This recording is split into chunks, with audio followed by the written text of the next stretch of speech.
Hello, welcome to lovely Las Vegas for Coast to Coast Hoops with myself, Greg Hoops Peterson, now part of the VSiN Family Podcast. We've got an excellent podcast for you as we're going to be joined in segment number 2 by Ryan McIntyre, who does such excellent work over at the Sports Gambling Podcast Network, looking at this great game that we all know and love of college basketball. We're going to be chatting with him about what he's all noticed here in the first few weeks of the season, banking on a little bit of positive/negative regression at this time of year, and additionally, we're going to take a look at some of these big-time games that we're getting in college basketball on Monday, as it is feast week, ladies and gentlemen, and hopefully we will be a feasting, so we'll take a look at that and so much more in the final segment. Get you guys picks and analysis on every game on the betting board for this college basketball Monday as we hit some bank shots. If you have a question, comment, segment idea, what have you for this podcast, you have one or two ways we offer those in. First one is my Twitter/X timeline at @GUnit_81. Keep in mind, letters CM, they mean does not matter, so as per usual, please do send these into the timeline. And the other way is find an Apple Podcast review. If you rate this podcast 5 stars, it is very much appreciated. And then from there, you're able to fire on whatever you'd like to hear on this podcast via that 5-star review. While I did not get in any Twitter/X questions, everything is powered by Better. That is BETR. I'm Better, and Better, they do a tremendous job of making things better for you by allowing you to dive in on some daily fantasy just by going on over to BETR.app. Type in the promo code of VSIMPOD, VSIMPOD, and that gets you $10 free. All you need to do is take a look at a player, whether you think that they're going to go over or under their stat line for that night, that specific stat, and boom, you're all ready to go. And we are ready to go to take a look back at what was a fun day of college basketball on Sunday. Let's take a look at it, try to find the trends, and try to get to know these teams a little bit better. Games from yesterday is Greg buzzing about. Here is the rowdy recap. Not a lot of sizzle, but a lot of steak. It's only 2 ranked teams were in action, and neither covered, but that's because both were laying just big giant numbers. Duke, 93-46 over Howard. They were up by 45 plus in this game. They pretty much gift-wrapped Howard a cover in this one, and Howard, they had Bryce Harris give the team 15 points, and for Duke, they only need to play Cam Bouger for 26 minutes. How about 26 points, 12 boards, 4 assists, rock solid there. Off the bench, you were able to get a nice production out of Darren Harris, was able to give the team 8 points. For Duke, they only go 7-25 from 3, but they absolutely win the battle on the glass, 43-26. They win the turnover battle, 12-11. Nice, solid domination there. And then for UConn, not necessarily the dominant performance that you were looking for against Bryant, but they held them down defensively, 72-49. The final as for Bryant, they had in this game 21 turnovers to 11 made field goals, but they did go 20 of 21 at the free throw line. For Terrace Reed, he's dealing with a little bit of an injury. He was out the full once again for UConn, but Alex Caravan, he was able to give this team some good production down low, 7 rebounds, only 5 points though. He's a little bit shaky with regards to his shooting, and UConn only goes 5 of 25 from 3, but you had Eric Rybe be able to give you 16 points. Silas Emery was able to chip in their 10 points. This UConn team wins the battle on the glass, 42-27, and completely dominated the turnover battle. So nice and rock solid there. And then we had a lot of fun games with regards to these tournaments as Clemson and Georgia. That was a game that went to overtime, and Clemson finds a way to get the job done, 97-94. They were the better shooting team in this one. As for Clemson, 11 of 25 from 3 compared to 9 of 30 for Georgia. And Georgia this season is shooting less than 30% from distance, even though you had in this game Jeremiah Wilkerson provide 26 points for Clemson. It was all about what you were able to get out of Mr. Justin Porter. He supplies the team with 18 points. He was able to go 4 of 9 from 3-point range. And for this Clemson team, they also do a nice job winning the battle on the glass, 48-35, as RJ Godfrey, who was actually at Georgia last year, 7 rebounds, and off the bench, Nick Davidson, he was able to supply 9 rebounds. That was a very fun game. If you're looking at the other teams out there in the ACC, Miami over Delaware State, 97-41. That was a team laying a big number that covered it. Malik Renew was able to supply the team with 24 points, 10 rebounds, and for Delaware State, 14 made field goals and 19 turnovers. That is not going to cut it, and this was not cutting it for Virginia either. They fall to Butler by a count of 80-73, and for Butler, this is looking like a team that was just slept upon coming into the season. 6 of 15 from 3-point range. Michael Ajayi has been really good for the team. Another double-double, 17 points, 14 rebounds. Finley Bizjack, he was able to come in for 25 big points, only 2 of 10 from 3, but for Butler, they also do a rock-solid job in terms of winning the battle on the glass, 43-39. As for Virginia, just 8 of 27 from 3-point range. Malik Thomas did his part, 3 of 7 from the outside, 24 points.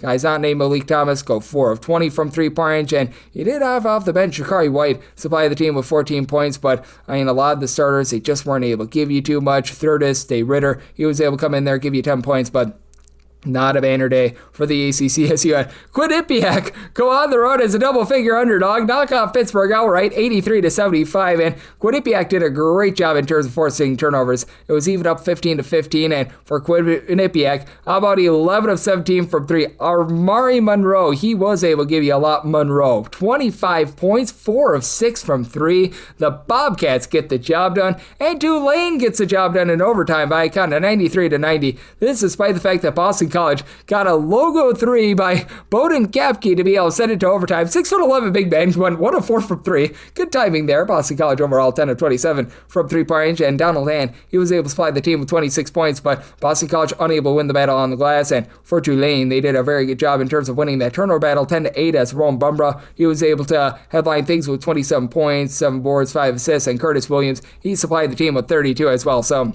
a Tulane team that was on the fritz. They needed a win. They got one. And for Georgia Tech, no cover, but they do get the win over West Georgia to avoid what was a complete disaster for the ACC, 82-66. They get the job done out there. If you're looking at the Charleston Classic, you did see Xavier also be able to take it to West Virginia, 78-68. Probably the most poor defensive effort that we've seen for West Virginia. As for them, they allowed Xavier to go 16 out of 25 from 3. Jovan Miselvich was able to go 5 of 8 from the outside, 21 points, and Trey Carroll was caroling to going 5 of 6 from 3, 17 points. And for West Virginia, only 6 of 22 from 3-point range. Now, for West Virginia, they also lose the turnover battle 11-10 as well. So, less than savory effort from them. You did see an interesting game involving Northwestern and South Carolina as well. And Northwestern gets the job done 79-77. A very much nip and tuck game. And you saw some rock solid shooting in this one from Northwestern, 7 of 14 from 3. And for South Carolina, just 10 of 34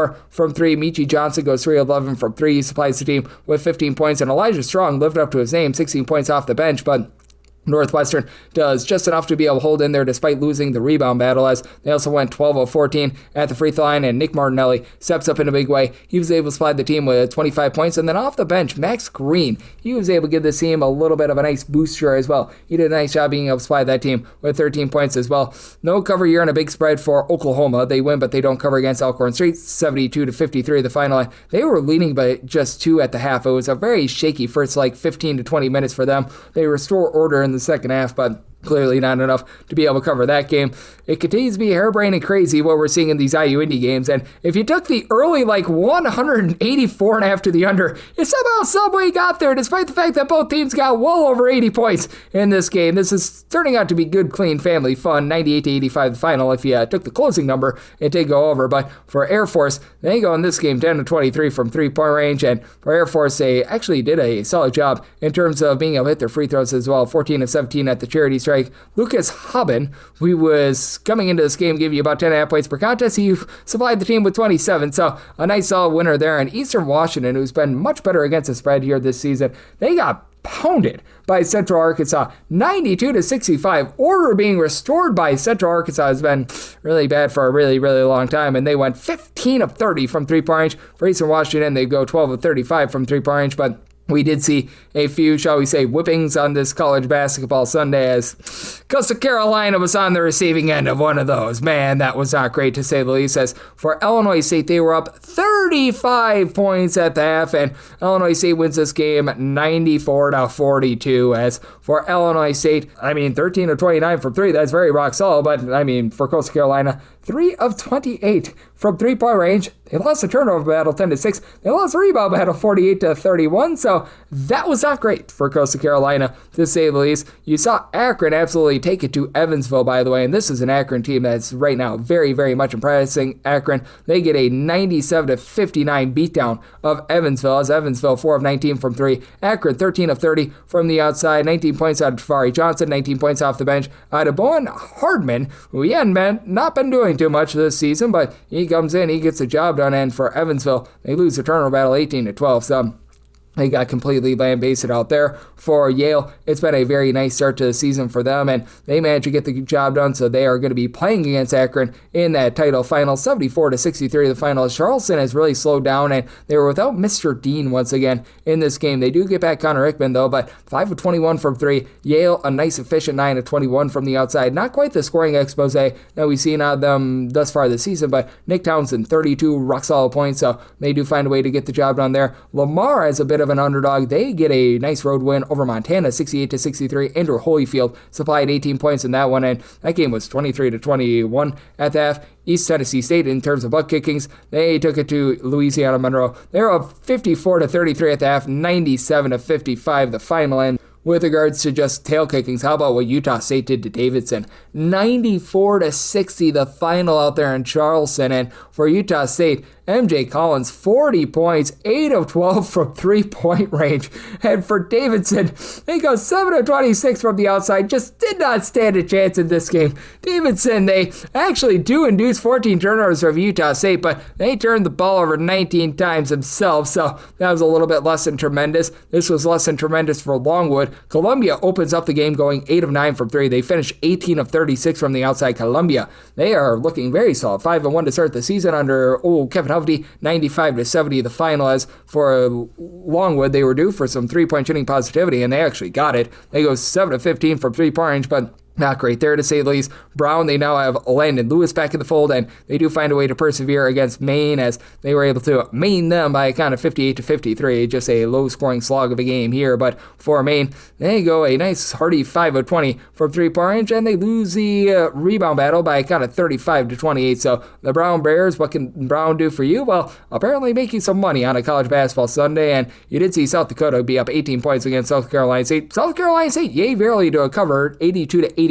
They hold in there, and then in terms of a harebrained score, how about Miami of Ohio? 111-84. They win and cover against Arkansas Pine Bluff. Pine Bluff was looking relatively respectable on defense to begin the season, and it looked like they were slowing things down. Not on this day, though, as for Miami of Ohio, 11 of 23 from three-point range. You had Evan Ipsero be able to supply 20 points in this game, and for Miami of Ohio, 28 of 32 at the free throw line. They were able to win the turnover battle, 11-9 as well, so they were able to control all facets of that game. And then you did see Southern Illinois absolutely take it out on Delaware, 79-59 the final there, and for Southern Illinois, looking to play a little bit more up-tempo, but you just did not have a dance partner in there with Delaware. And then this was a very good game as well. McNeese, they get the job done over our nation's first president, George Washington. The Revolutionaries, their first loss of the season, 92-86 the final. As for McNeese, looks like they're going to look to speed things up a little bit more this season. Javon Garcia, 18 points, but you had three players, Larry Johnson, no relation to the running back, Pitak Mashar, along Gawari Duel. I'll give you 15 plus points off the bench for McNeese, and Garrett Johnson off the bench for George Washington at 26 points, and GW does go 12 of 31 from three-point range, and they actually win the rebound battle 41-30, but they lost the turnover battle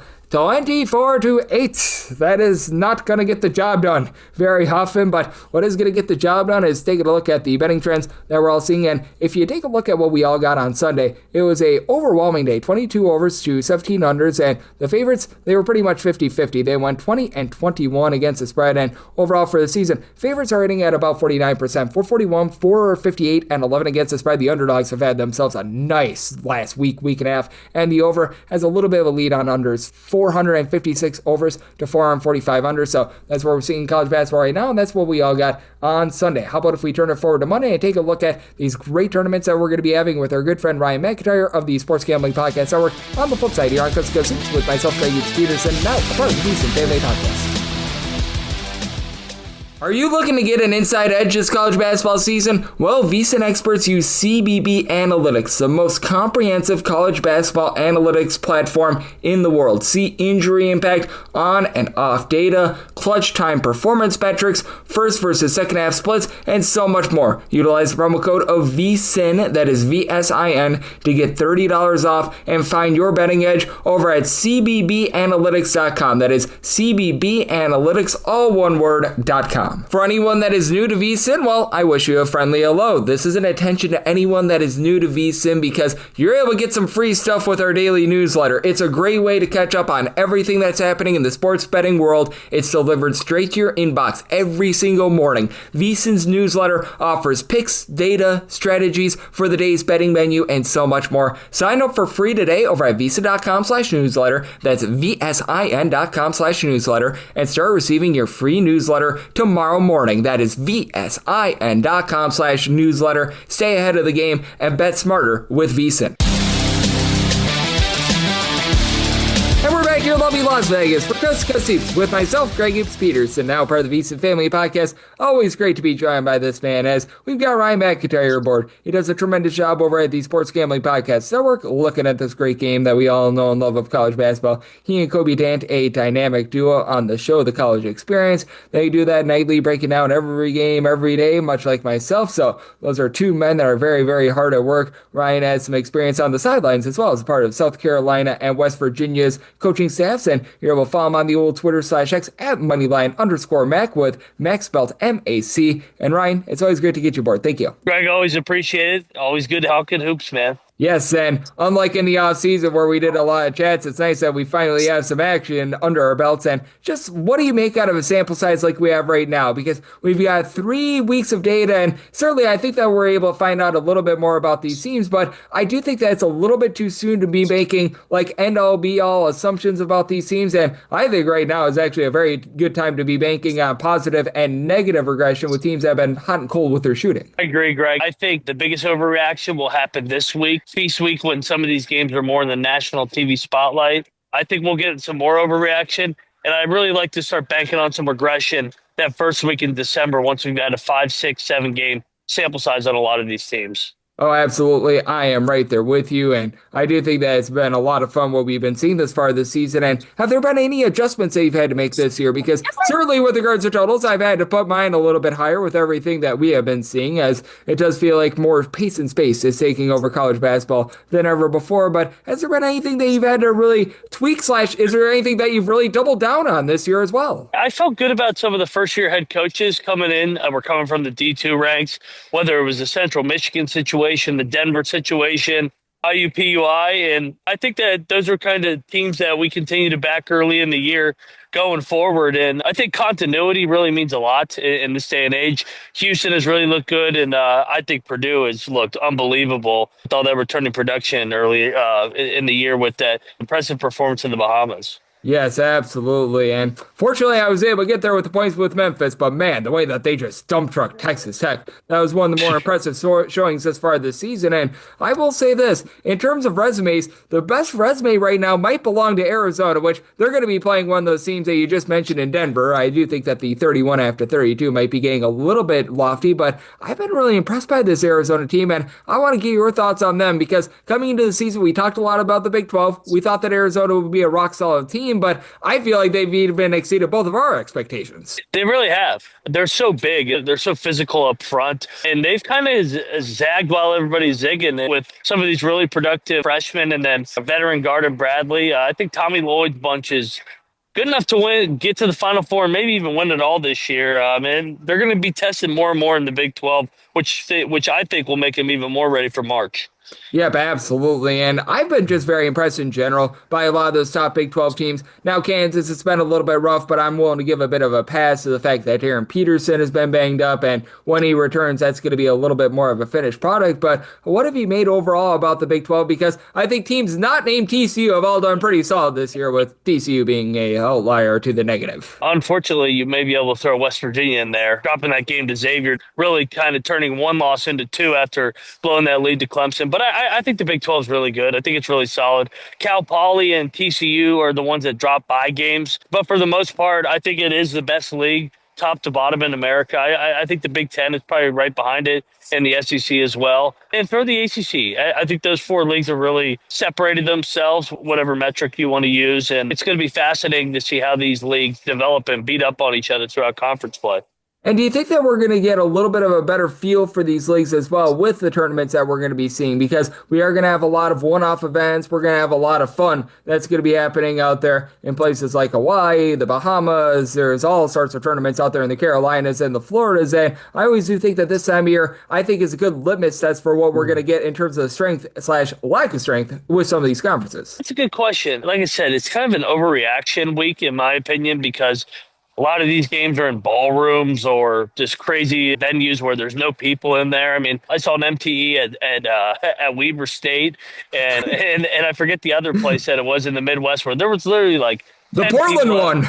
Yeah, Portland. That's where it was, Portland. And it's like, how much can you really take from that when there's 10 people?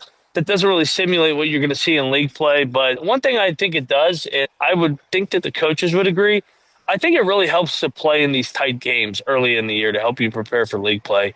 I don't think beating up on your opponents like Duke is right now by 50 really helps you compared to when you're in a dogfight in November, you're working on situations in live time rather than in practice.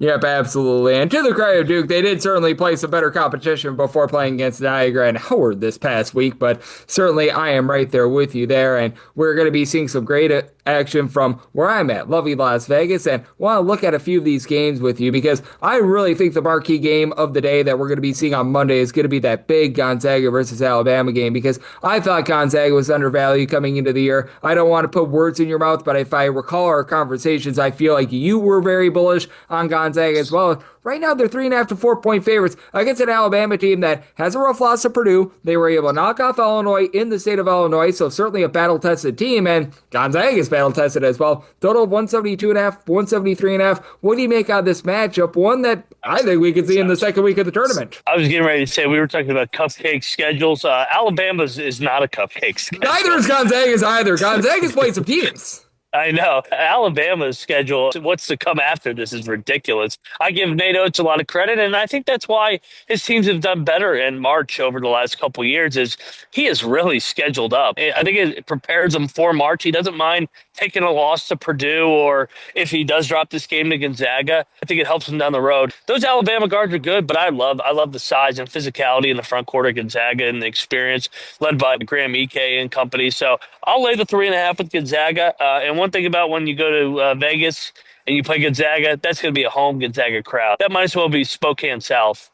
Yes, absolutely. And how much have you been impressed by the defense of Gonzaga? Because everyone always talks about Gonzaga with their efficient offense and everything like that. But for me, I feel like the defense has really been the way that they have been able to play on the defensive side of things. I felt like Mark Few and company, they kind of compromised some of their principles defensively the last couple of years. And I think that they've really gotten back to the basics. And I think this is a vintage Gonzaga team led by the size up front. I think when you can protect the rim the way that Gonzaga is protecting the rim with Ike and Huff in the front court, I think that really helps. You can pressure the ball more knowing you got the backside with those two rim protectors. Absolutely, and that is going to be a tremendous one that we're going to be seeing out here on Monday as we know Ryan McIntyre does great work over at the Sports Gambling Podcast Network, joining me right here on Coast to Coast Hoops, and I think that this is going to be an interesting one as well with Creighton taking on Baylor. This is another one from lovely Las Vegas. Baylor about a 3.5 to a 5 point favorite. What do you make out of a Baylor team that I do fear that Jocelyn Bodu injury might be playing a little bit of a factor here? They haven't necessarily been the strongest on the glass, but the backcourt has been rock solid, and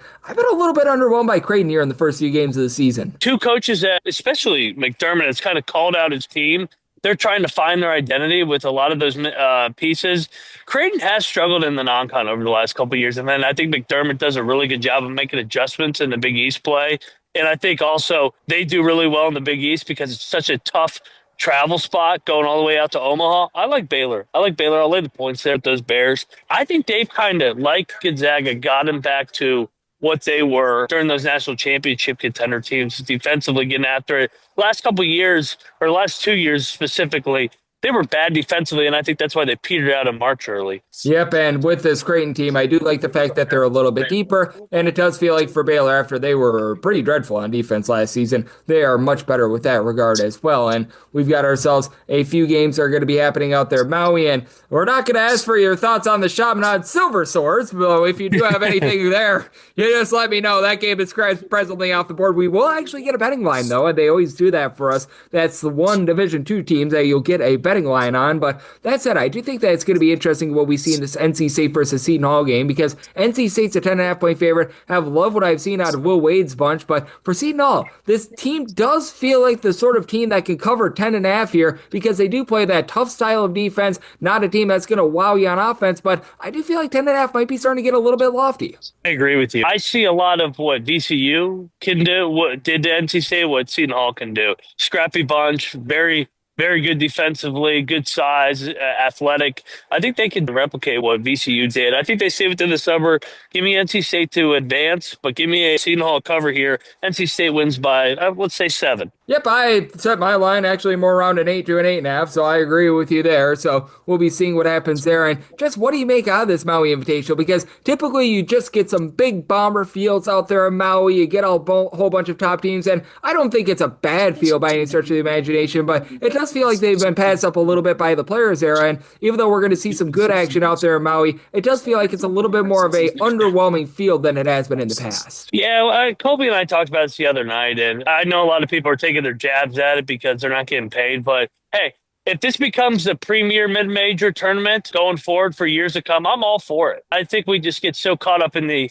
Power 4, SEC, Big Ten, and company. There's a lot of really good teams. I'm looking forward to seeing programs like Boise State and Charleston. You got Utah State. I think we got really good programs that could really embrace this Maui and turn the old Maui into a new Maui here. So, yeah, it may not have the same pop and the same brands, but I can guarantee the games are going to be hectic, and I think that the environment will be chaotic as always in that little gym. And the rims will be as friendly as ever. If you get a ball even halfway close to the rim, it feels like it just magically drops in. So that's always a lot of fun. And is that something that you do take a look at with these multi-team events? Because we're going to get the battle for Atlantis in the next few days. I always love taking unders there because it feels like they've got the least friendly rims I've ever seen in my life. And then we just talked about it at the Maui Invitational. I don't know what form of sorcery they use to build those rims, but everything drops in Maui. Everything drops, and it's a nice backdrop in a high school gym compared to the Bahamas and Atlantis where you have the ballroom empty background. So yes, I agree with you. It's definitely a more friendly,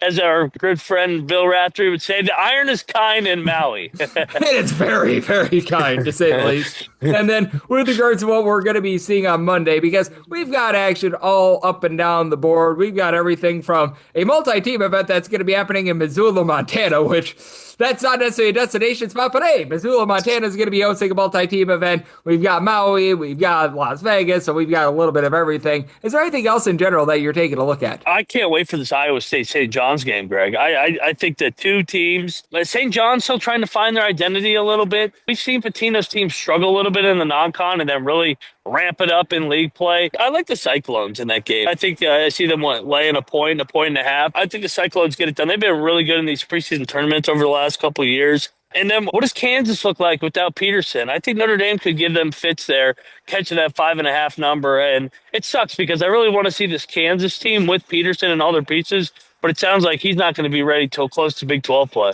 Yeah, that has been a little bit of a bummer because with this Kansas team, they clearly are struggling with regards to their offense without Peterson. I actually will say the defense has looked pretty rock solid, but the offense is certainly leaving a little bit of something to be desired. And that Iowa State St. John's game, that is going to be fun. And I will clean one thing up. I have been to Missoula, Montana. It is a nice town. Do not think that I am knocking Missoula, Montana here. And I know that just all across the nation, we've got great action. And Ryan, you do a great job of covering it all. And for those that are fans of West Virginia, you also do the Ryan Rush show as well. Want to throw that in there as never been to West Virginia. Would like to. I actually have a few beers from West Virginia that I need to review. So there's a shout out there. But love the good people at home. Know it's all on tap for you and how people can follow along on social media and other platforms. Always appreciate it, Greg. And whenever you come to West Virginia, you let me know and I'll make sure you get the VIP red carpet treatment, brother. So yeah, go check us out at the College Experience year round, talking college football, college basketball. Great time to be alive. Happy Thanksgiving to everybody listening. And we appreciate you letting us do what Greg and I do and talk about college basketball for a living.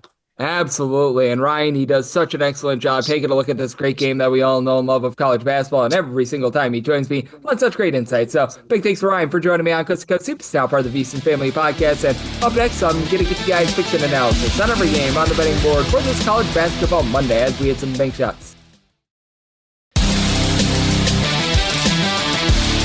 And we're back here lovely Las Vegas for Coast to Coast Hoops with myself, Greg Hoops Peterson, now part of the VSiN Family Podcast. Always great to be joined by Ryan McIntyre. He does an incredible job over at the Sports Gambling Podcast Network, taking a look at this great game that we all know and love of college basketball. Every single time he joins me, he lends such great insights and did so once again today. So a big thanks to Ryan for joining me in the last segment. Now it is that time of the podcast. I give you picks and analysis on every game on the betting board for this college basketball Monday as we hit some bank shots. Most financial establishments close at a certain time, but not here. It is time for a side and total on every game on today's betting board bank shots. Do note that as per usual, any changes that are made to these plays will be listed up on my Twitter/X feed at @GN_81. Now the board is just completely wackadoo. I'm not going to lie to you. This is just a really bad order, and they do this sometimes in college basketball.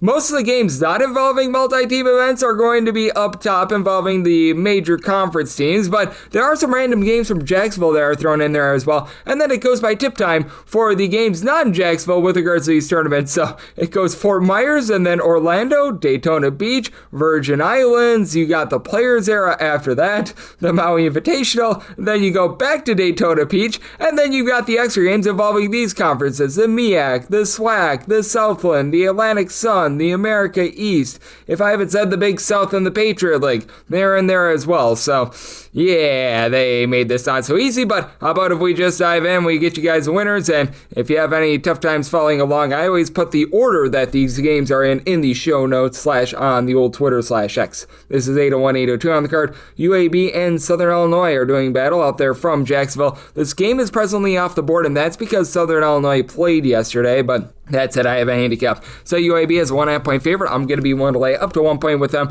2 or more, take the points with the Salukis, and then set a total of 161.5. 161 or less in on the over, 162 or higher the under. I would typically set Southern Illinois as a very, very, very slim favorite, but they are coming off of that back-to-back, and for Southern Illinois, it does feel like Scott Nagy is really getting his system. Here in year number 2, you recall what he did over at Wright State. That team was always relatively up-tempo, and this team is back in the top 100 in terms of total possessions per game. Doing a nice job ending glass, top 125 team in terms of rebound percentage, despite the fact that they might not have demonstrative size. You've got LGB squared as Rollins LGB and Prince LGB have been able to give you combined about 11 rebounds per game, but it's been all about the Jacksonville State transfer and Karan House, who's been able to supply 20 points, 3.5 assists, like his game. This is a Southern Illinois team that should see some positivity with their three-point shooting as well. Entered in the day yesterday, shooting 27.1% from three. Meanwhile, for UAB, this is not going to be a great three-point shooting team, but they should be as well better than 27.5% from the outside. They bring in Chance Westery, a former top 100 recruit of Syracuse and UAB. He's been able to supply this team with 19 points per game. Do-it-all player from Mercer, Ahmad Robinson, has done a lot of that here with this bunch. 12 points, 4 assists, not a ton of rebounding, but he's been one of the lone guys that has been able to pop in and lock it from three. He's shooting 41% from the outside, and then you bring in the UMass transfer and Daniel Rivera for a little bit of rough and tumble down low. 12 points, 8 rebounds. Team has a little bit less versatility than when they had Yexel Lindenberg a season ago, but you do have someone like a Karan McPherson that's able to come in off the bench, give you a little bit of scoring. And I do like Karan Lindsey being able to control the game down low when he was over at Georgia a few seasons ago. When he left the team, he was actually their top rebounder. He's been able to supply this team with 7 boards, a little bit over block per contest for a UAB team that's been a top 125 team in terms of turnovers forced on a per possession basis, essentially playing the 40 minutes of HE double hockey stick style, as this team does not take a lot of threes. They look to pound the ball down low. They're looking to be able to win the battle on the glass. I do think that by a slim margin they do so. Willing to lay up to 1 year with UAB, 2 or more. Take the points with Southern Illinois, so probably going to be just in on whoever the underdog is, and then 161 or less in on the over, 162 or higher the under. 803, 804 on the card. It is UTEP, and they're going to be facing off against America's favorite tag team, because you don't just get William, you don't just get Mary, you get both. And with William and Mary, in some places you have to lay a point out with them, other places you're getting a point with them. Totals between 156 and 156.5, and I set America's favorite tag team as a 2.5 point favorite, so I'm either going to be willing to lay the point to 1.5 with William and Mary, or if they become an underdog, I'm going to take them on the money line. Now with William, he's been able to do a solid job, but Mary has been sort of slacking. I'm kidding, of course, but that's like Kyle Pulliam. He's back from a season ago. He's been able to give the team 12 points per contest, and this is a team coach under Brian Earl that you know that they're going to look to just bomb a bunch of threes. This is always a team that's in the top 45 under his system in terms of percentage of shots that come from three-point range, and They may not have quite as much three-point shooting as they did a season ago, but they've got a little bit more size. You bring in someone like a Cade Askins, a 6'6" combo player from Dartmouth, who's been a career about 36% three-point shooter. Tunde Vahil Vasasi comes on over from LaSalle. He's someone that's saying 6'8", comes over from Sweden. He's a career about 34.5% three-point shooter, so you're able to get a little bit of versatility there. You need it after you lose Noah Collier in the offseason. Then on the flip side of things, you got a bunch that has been very up-down all around in UTEP, because they're a team that they look to generate turnovers. This is a team that last year was in the top 25 in terms of turnovers forced on a per possession basis, but they essentially lose their top 5 scorers from a season ago, and they had to just completely revamp this roster, and they're just not generating quite as many turnovers against D1 competition as they have in the past. Now, if you look at the total turnovers, it's not too bad, but that's because they had to play a multiple overtime game against Division III St. Thomas of Texas. That's not necessarily great, to say the least. Elijah Jones had like 2 buzzer threes to be able to send that game to overtime and win that game, as he and Jamal West have been your main men in the backcourt. They've been able to combine for 27.5 points per game, and then you do have Tyrese Watson, and he and Kasim Watson, they come on over, as Kasim was over at Delaware State. Tyrese, he was over at Louisiana Monroe. Tyrese has been able to give you 3 steals, 4 assists. He's been able to do a rock solid job there, but UTEP typically not a great three-point shooting team, only shooting 32% from 3. Caleb Blackwell began his career over at Alabama A&M. He was a star at the non-D1 ranks a year or two ago. He's been able to be pretty rock solid, but I do think that William & Mary does a good job against a UTEP team that's currently one that the last few seasons has been outside the top 275 in terms of rebound percentage. They're allowing teams to shoot over 36% from 3, so I do think that William & Mary able to go a little bit of bombs away here, and I do think that you get a little bit of higher scoring game with William & Mary getting those open looks from 3. Somebody told 156.5, so at the 156, like the over, and with William & Mary as a money line underdog / a point and a half favorite, we'll take them. 805-806 on the card. This is George Washington, and they're going to be playing against Middle Tennessee. This is out there from Jacksonville, Florida. This is a game that's off the board because George Washington played yesterday, but that said, I set our nation's first president as a 7.5 point favorite. I'm going to be willing to lay it to 7 with them. 8 or more, I'm going to be willing to take the points with Middle Tennessee, and I set a total here of a 153.5. 153 or less, in on the over. 154 or higher, the under. George Washington has really been pushing a little bit of tempo. Now, they are going to be coming off of a back-to-back, so that might be slowing them down a skoge, but I mean, if you saw that game yesterday against McNeese, both teams got well past 40 points in the first half, and for George Washington, 92nd in the country in terms of total possessions per game. And Middle Tennessee has been looking to bump up that tempo as well. They're 84th in the country in terms of total possessions per game. For Middle Tennessee, their hallmark has typically been generating turnovers. I don't know if they're going to be able to do quite as much of that this season. They're really based around the former Indiana recruit in Kamari Lands. He actually graduated high school a year early to be able to attend Indiana, and that was a mistake, but that said, he's been able to find his footing. 16 points, 5 boards, 2.5 assists per game. Middle Tennessee last year was a good three-point shooting defense, and right now they're allowing teams to shoot 19.5% from 3. Are they going to be a good three-point shooting defense once again this year? Probably. They'll probably be like a top 50 team. Teams are going to shoot better than 19.5% from 3-point range against them, though, and this has been a Middle Tennessee team that has been able to do a good job of being able to generate some second and third chances, despite the fact that they might not have a ton of size, as Chris Lufe has been able to give you about 5.5 boards, a little bit over 1.5 blocks per game, and Savion Wilk has come in 10 points. He's been able to give the team 2 blocks per contest, so he's been rock solid. Has only been able to play in 1 game. He's been a little bit banged up, and they've gotten a big giant nothing burger out of James Dent thus far, but the problem is you go up against a George Washington team that has essentially 2 of everything, as down low they're very much set with Rafael Castro back going into the game yesterday. Had about 14 points, 8 rebounds per game, and then you've just got a lot of guys that are averaging between like 10 and 12.5 points per game. Trey Dinkins, Tyrone Marshall, Christian Jones, Boo Boo Benjamin, and then with Marshall, he comes down over from Western Kentucky. He's able to give you about 6 boards, good versatility at 6'7". Dinkins is a guy that's able to dole it out a little bit more. They were dealing with a little bit of injury to begin the season to a main man in Garrett Johnson, who 2 years ago was so good for the team. He's reacclimating. He's been able to give you 14 plus points per game. They are dealing with a little bit of injury to Trey Autry. He's missed a game or 2 in the backcourt, and Gina Amarushin has yet to be able to really have a big imprint on this team after he was solid over at Iona and Hofstra. But that said, a George Washington team that they themselves have been allowing teams to shoot 25.5% from 3. Should see a little bit of regression with that as well, but this is one of the better rebounding teams in all of college basketball. I just feel like they've got more size than Middle Tennessee, and I do like this backcourt with the way that you've got multiple ball handlers against a Middle Tennessee team looking to generate turnovers. So 7 or less willing to lay it with George Washington, 8 or more taking taking the points with Middle Tennessee, 153 or less in on the over, 154 higher the under. 807, 808 on the card. It is Appalachian St, and they are going to be playing host to Elon. Elon is a 4.5-point underdog. Your total on this game, it is 143 to 143.5, and with this Appalachian St bunch, I did set them as a favorite of 6.5 points. I'm going to be willing to lay this number. For Elon, the offense has actually been pretty rock solid. You've got an Elon team as right now in the top 125 in terms of points scored on a per possession basis, but I do think that offense might be getting a little bit of a cooler here. You've got an Appalachian St team that time and time again, they're outside the top 275 in terms of total possessions per game. This Dustin Kern style just really leads to slowing it down. You've got Kassan Jennings, who comes over from South Florida, and he has been really good for this backcourt. He's right now supplying 17 points per contest, shooting 39.5% from three.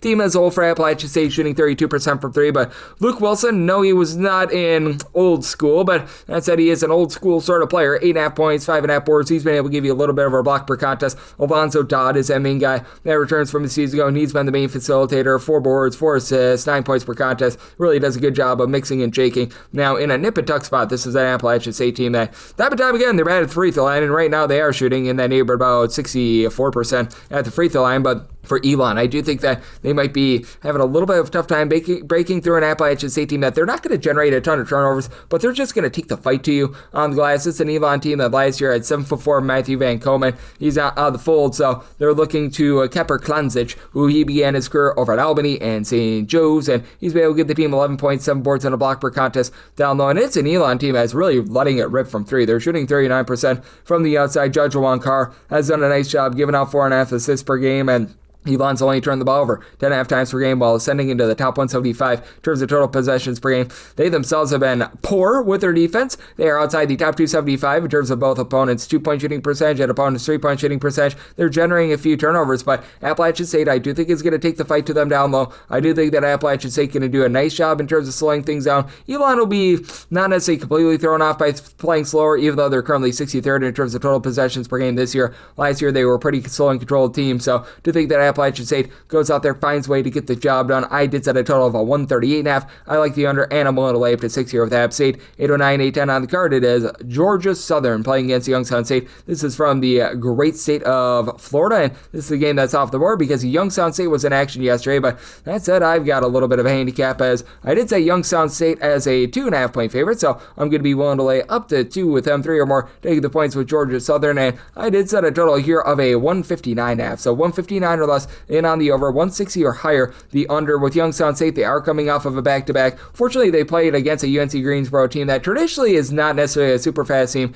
They've been looking to bump up that tempo a little bit more this season, but that said, it is a little bit more of a control game, and for Youngstown State, they did a nice job of taking it to the Spartans. Youngstown State entered into yesterday just 311th in the country in terms of points allowed on a per possession basis, but they were dealing with an injury to the UT Martin transfer and Vlad Selderizde. He's back in the fold. He's a guy that at 6'7" is able to pop it from three, give you 6+ rebounds per game, so he helps you rough and tumble down low. You've got Chris Carroll along Jason Nelson back. Nelson's not going to be a primary scorer, but he just does a little bit of everything out there on the floor. He'll give you like 9 points, 3 assists, a steal per contest, and Carroll has really been the main headline scorer. He's averaging about 14 to 15 points per game, 5 boards. He's able to shoot it relatively well from 3-point range. Need a little bit more out of Bryson Dawkins, who comes on over from Houston Christian, but he was able to have double figures in the first half yesterday, so that's a great sign for them, and they play against a Georgia Southern team that is looking to gun it. They are in the top 50 in the country in terms of total possessions per game, and they've been pretty effective with regards to their offense. Now, they are turning the ball over 13 times per contest, but they are still, even with that, a top 155 team in terms of points scored on a per possession basis, while they themselves are a top 75 team in terms of generating turnovers, so they do force a lot of ball pressure. That leads to them gambling for turnovers, and that's left them a little bit vulnerable on the inside, as this is a team that's getting just completely plowed on the glass. They're outside the top 325 in terms of rebound percentage, despite the fact that you do have a guy that I like, an Alden Applewhite, 6'7" combo player, comes on over from Boise St. Right now supplying 11.5 points, 5.5 boards, shooting in the high 30s from 3 for a Georgia Southern team as a whole is shooting 36% from 3. Tyron Moore was the team's top scorer 2 years ago, transferred to UAB last year. He boomerangs back. He's been able to give you about 12 points per contest. And then Tavarius Spud Webb, 15.5 points out of both he, and you've got 13.5 points per game out of DeKavian White, one of your main holdovers from a season ago. I like the way that this team generates turnovers. I know that this is a team that's a little bit poor down low, but keep in mind with Youngstown State, they're not quite the same rebounding team that they were a season ago, with losing that 7-footer and Gabe Dine. So, circumstance where I did set Georgia Southern as a 2.5-point underdog, even though Youngstown State is coming off of that back-to-back. I'm willing to lay up to 2 with Youngstown State. 3 or more take the points with Georgia Southern, then 159 or less than on the over, 160 or higher.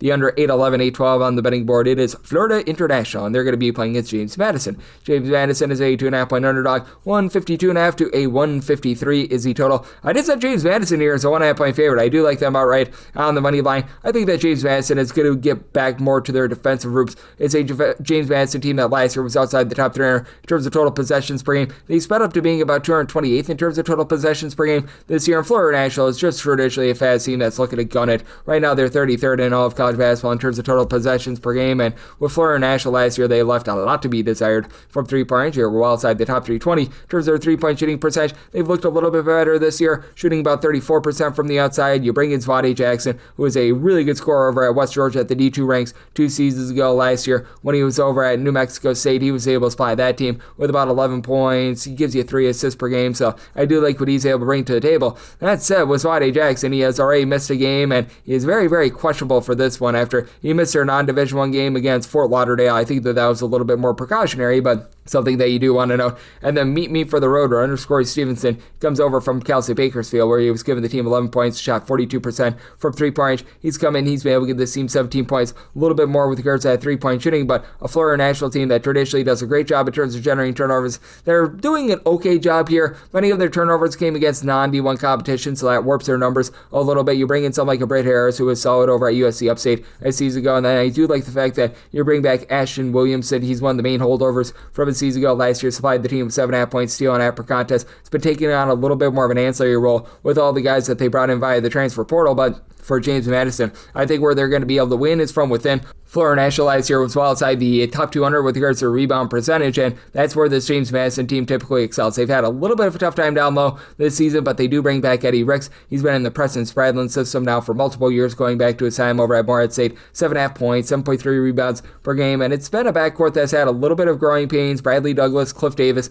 these are two guys used to having the ball in their hands quite a bit. Douglas, a double-figure scorer over at Georgia Southern, with Cliff Davis comes over from UT Rio Grande Valley, where he was able to give that team 12 points and shot about 37.5% from three-point range. You're going to probably need him to play a little bit more off the ball, but I do think that this team is going to be able to do a pretty rock-solid job with their versatility. You bring in someone like a Justin McBride, who was over at Nevada last year, where he saw some very solid minutes over at Nevada. Wasn't a starter, but gave that team a little bit over 4 boards, 8 points per contest, began his career over at Oklahoma State. Paul Lewis is someone that really hasn't been able to develop quite yet, but I do think that you're going to be able to get this James Madison team to be firing all cylinders with regards to being above the glass. I think that they're going to slow things down just a skoch as well. Not a team that generates turnovers, but they do a good job of being able to get up in your grill, and I think that they're going to do that here. Set James Madison as a 1.5-point favorite. I like them on the money line. Set a total of a 147.5, so I'm also in on the under. 813, 814 on the card. UMKC is going to be on the road against Lindenwood, and Lindenwood is a 3.5 to a 5-point favorite total on this game. It is 146 to 146.5, and I made Lindenwood a 2-point favorite. So here at a 3+, I'm going to be willing to take those points with UMKC. With Lindenwood, they were last year a really good team in terms of generating turnovers, top 65 team in terms of turnovers forced on a per possession basis. And I do like the fact that they bring back quite a few guys from a season ago. Aeneas Futrell along with Jadis Jones. They've been your main two scorers. Both of these guys were in the program last year. They're combined for about 28 points per game. Problem is, those two guys returned from a bunch at 364 Division I teams. They were 364th in three-point shooting percentage last year. Right now, they're shooting 28.1% for three, which is actually better than what it was last season. You've got a guy that comes in from the back, Amakai Cooper, has been able to give you a little bit of direction out there in the backcourt last year over at Miami of Ohio. Gave that team 2.5 assists, a little bit of a steal per contest. Again, not a guy that's going to go into flamethrower mode from three, but I had a career 34% three-point shooter for this team's standards. That's pretty solid. You bring in Robert Lewis, who was over at Arkansas Pine Bluff a season ago, where he was able to give that team in a very small 6-game sample size about 7.6 boards per contest. He gives you a little bit more rough and tumble down low, but for Kansas City, after they had a couple of games where it was just completely harebrained, they gave up 100 to Iona. They have been able to right the ship a little bit more. They played respectably against Texas. I recognize that against TCU, they only scored 45 points, but the defense did look a little bit better, as its punch last year was a pretty respectable defense. Now they're currently well outside the top 275 in terms of points allowed on a per possession basis, and that's an issue because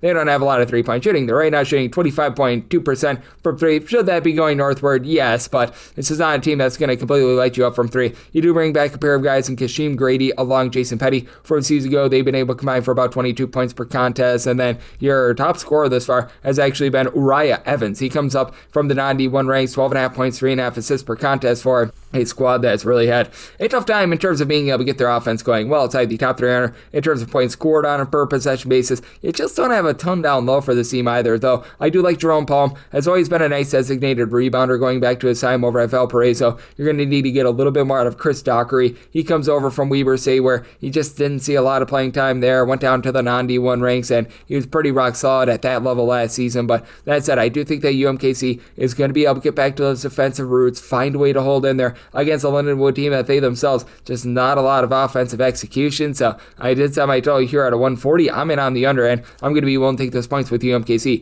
815, 816 on the card. Louisville is going to be playing us Eastern Michigan. Eastern Michigan, a 33 to a 34-point underdog, 161 to 161 FNC total, and set a line of 31. So I'm going to be willing to take the points with Eastern Michigan. Can't say that I'm necessarily a Stany stan, but that said, with Eastern Michigan, I do think that they've got just enough firepower to be able to hold in there. Last year, Eastern Michigan was just getting absolutely bludgeoned from three-point range outside the top 300. In terms of opponents' three-point shooting percentage, they've been a bit more respectable this year. They're about country average in terms of opponents' three-point shooting percentage, and I do like the fact that they brought in compound transfers from Northwestern State. Addison Patterson, a former top 1 recruit of Nevada and Oregon. He's just a do-it-all guy at 6'7", 14 points, 5 boards, 2 assists. Not necessarily going to light you up from three, even though right now he's shooting 58% from three. That's going to be going downward. But that said, John Sanders, he was closer to a 40% three-point shooter with Patterson over at Northwestern State. He's come in, he's supplied the team with 9 points per game, but the guy that's really been able to surprise is the Central Michigan transfer in Mohamed Habab, who's been able to, at 6'9", give the team a bit of everything. 15 points, 10 boards, 4 assists. It sounds like an international name, but he's actually born out there in the great state of Michigan. But that said, with this Eastern Michigan team as well, not a team that's really going to force the issue on you too much with regards to generating turnovers, so you're going to get some good clean possessions there, and this is a Louisville team that has just been absolutely incredible with regards to their overall offense, a top 15 team in terms of points scored on a per possession basis, and there's no reason to think that they're going to be backing off here, as you've got Ryan Conwell and Mikkel Brown in the backcourt combining for 40 points per game. With Brown, he's been one of the best freshmen in all of college basketball, 6.5 assists per game, and he's not necessarily shooting at the world's greatest from three, but you bring in Isaac McNeely, a 40+% three-point shooter from Virginia. Javon Hadley is a guy that's able to give you 6+ rebounds. He's able to pop it and lock it from three. Adrian Woolley was a 16+ point per game scorer over at Kennesaw St. Kobe Rogers, he brings a little bit of depth coming over from Charleston, where that's where Pat Kelsey was prior to going to Louisville. And for this Louisville team, under the radar, this has been a top 25 team in terms of points allowed on a per possession basis as well. They're a top 75 team in terms of turnovers forced on a per possession basis. It just gets overshadowed because they're taking a bunch of threes. They're taking about 3 more threes than they are 2-point shots in their games, and they're shooting over 35% from the outside. I do think that Louisville handles this game, but do think that the number has gone up just a hair too far. Set my line at 31. I'm going to be willing to take anything above 31 here with Eastern Michigan, and with regards to total, set mine at a 159. So here at the 161, I'm in on the under. 817, 818 on the card. You've got Arkansas State playing us to Jacksonville St. Jacksonville State, a 2.5 point underdog, totals between 148 to 148.5, and with Arkansas State, set them as a 3.5 point favorite, so I'm going to be willing to lay up to 3 with them. With this Arkansas State squad, they are once again running quite a bit as for the second straight coaching hire. They went to the NATO system, bringing in Ryan Pannone, and right now Arkansas State 45th in terms of total possessions per game, but now they face off against the Jacksonville State team that consistently is outside the top 300 in terms of total possessions per game. They're back there, but what I will say about Jacksonville State games is that typically they do a nice job in terms of taking care of the ball, and typically they don't force any turnovers whatsoever, so you're going to get a lot of clean possessions in their games. And with Jacksonville State, they bring in from Louisiana Mustafa El Montequiel, who's been able to give you 22.5 points per game. Wasn't really too much of a three-point shooter over at Louisiana. Right now he's shooting 40% from three. Do think that tapers off a little bit, but just a lot of good solid guard play. A.C. Bryant, Jamar Franklin, these are two guys combining for about 26 points per contest after Bryant was pretty rock solid over at Alabama A&M. You've got Marcus Fitzgerald, who's been around college basketball for seemingly an eon. I think that this guy was playing basketball back when we had COVID, but that said, he's been able to come in, give the team some scoring in 3 different seasons at Tennessee State. Was a double-figure scorer, but for Arkansas State, I just love the fact that they brought in Chandler Jackson, who saw some good minutes over at Florida State last season. He's come in, he's been able to give the team 11 points, 3.5 assists per game, and for this Jacksonville State team, right now it is very much a whole is greater than the sum of its parts approach, because you've got 10 different guys averaging at least 4.7 points per game. You've only got one guy averaging more than again, 11.5 points per game. That'd be Joy Chama, and that's because he's only played in 2 games this far this season, so that'll probably be tapering off a little bit. And with our good friend and Mr. Chama, he's missed the last 3 or 4 games, so he's probably going to be out of the fold in this game as well. But Kyle Heyman was a nice rock-solid scorer over at CVF Austin. He does a nice job with his active hands. Arkansas State has been leaving a little bit of something to be desired in terms of generating turnovers, so should get a lot of good, clean possessions here while they themselves have turned the ball over quite a bit. Jacksonville St not necessarily forcing the issue. That should be able to help that out quite a bit, and I do think that with Arkansas State, they should see some positive progression with regards to the fact that they're shooting 26.5% from 3, especially TJ Caldwell, who comes over from Ole Miss. He's been able to give the team about 12 points, but has only been able to shoot about 14% from 3, but I do think that in the end, Arkansas State finds a way to get the job done. I do think that even though it's going to be a little bit of a slower game, I think that it's going to be a very efficient game. So I did set a total here of a 153.5. I'm going to be willing to lay with Arkansas State, and I do like that over. In 19-8-20 on the card, it is Northern Arizona playing against Cal Poly. Cal Poly is a 1.5 to a 2.5 point favorite total on this game between 162 to a 162.5. Set Northern Arizona as a 2-point favorite. I do like them on the money line now. Cal Poly coming off of a nice triumph as they were able to get a road win against Utah, so shout out to them, but I'd said for this Cal Poly team, they're still a team that's going to leave a lot to be desired on the glass. Right now, they do have a positive rebound differential as they're not allowing teams to be able to get a lot of second and third chances, but this is a team that's a little bit outgunned down low. You've got Ali Asaran, who's saying 6'9", comes over actually from Egypt. He's been able to give you 6 boards per contest, and Hamad Musa, he's been able to supply about 6 rebounds per game. He comes in from Qatar, so you've got a lot of international men of mystery on this team. You've got Guzman Velicic, who comes over from Uruguay, who's been able to give you about 8 points per game, but the main interaction right now, Caden Ward, he had over 20 points in that win over Utah. He's right now been able to give you mid-33 point shooting. Musa has been able to shoot about 48% from 3, and that's very much Cal Poly style. They're going to be looking to get wide open threes, and they are going to turn the ball over to be able to get those threes as they're outside the top 300 in terms of ball security. They go up against a Northern Arizona team that's not really going to force the issue in terms of generating turnovers, but they themselves very efficient, only turn the ball over 10 times per game. They did lose their top 3 scorers from 8 seasons ago, so Arnie Ozjenik, he's had to come in and be able to supply a bit more than 8 seasons ago, and he's been a bit of a do-it-all gadget guy, right around about 10 points, 3.5 boards, 3 assists, steal and a half per contest, and it's been of help to Zach Davidson. Davidson, who comes in from Montana, he has been very rock solid, being able to supply 18 points, right around about 6.5 rebounds per game. Not a guy that says they're going to pop it and lock it from 3 at 6'8", but after they lost Carson Tell from a season ago, they need someone to be able to fill that role, and he doesn't quite have the passing of Carson Tell, but he's been able to do a nice job down low. And then Oakland Fort needs to get going. He's only been able to average 5 points per game. When the team made a big run in the Big Sky tournament a few seasons ago, he's a big reason why, but I do think that he is going to be able to do so. Walker Timmy, that's the brother of Drew Timmy, he's been off the floor a little bit as well, but I do think that for this Northern Arizona team, much like they did last season, they were a top 10 team in terms of defensive rebound percentage. They're going to be holding up to a lot of one-and-done opportunities.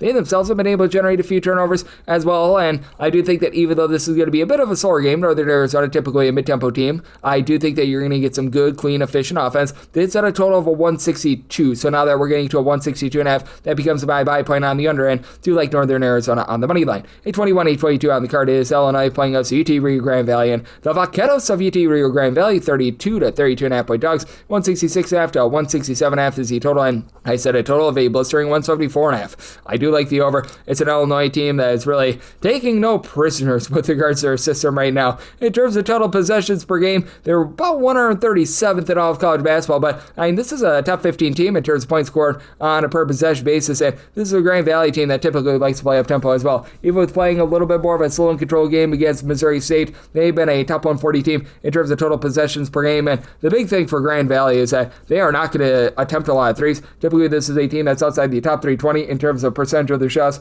that come from 3-point range. They're very much looking to pound the ball down low, and they have added some 3-point shooting here this season. Marvin McGee, 10-point per game scorer over at Cal State Bakersfield. Meet me for the Roadrunners. He's come in, he's been able to give the team 15.6 boards, and the 48% 3-point shooting should see a fall off, and overall Grand Valley is shooting 43.2% from 3-point range. That is definitely going to be suffering a lot of regression here moving forward, and they're just going to have a tough time being able to hold up down low with all the size they've got of Illinois. You've got Tomislav Ivicic, who's coming off of injury. You've been able to get David Marosic, who's been able to do a really good job giving the team 10 plus rebounds per game, and when you've got something like 6'7" Dane Christensen trying to hold up down low, he's been able to give this Grand Valley team 7.4 boards per contest. That's a little bit of an issue. You do have Always Right in the backcourt. I'm not even kidding. That's his name, always right. He comes in from Rhode Island, and Mr. Wright, well, he has been wrong in terms of giving a lot of scoring with 5.5 points per game, but he has been right in giving out 2.5 assists per game, so he's been able to do a pretty rock solid job there. It's a Vaqueros team that typically likes to generate a few turnovers, but haven't been able to do a ton of that thus far this season. This is not an Illinois team that's going to go out there and is going to generate a bunch of turnovers, so you should be getting a lot of good clean possessions here. Illinois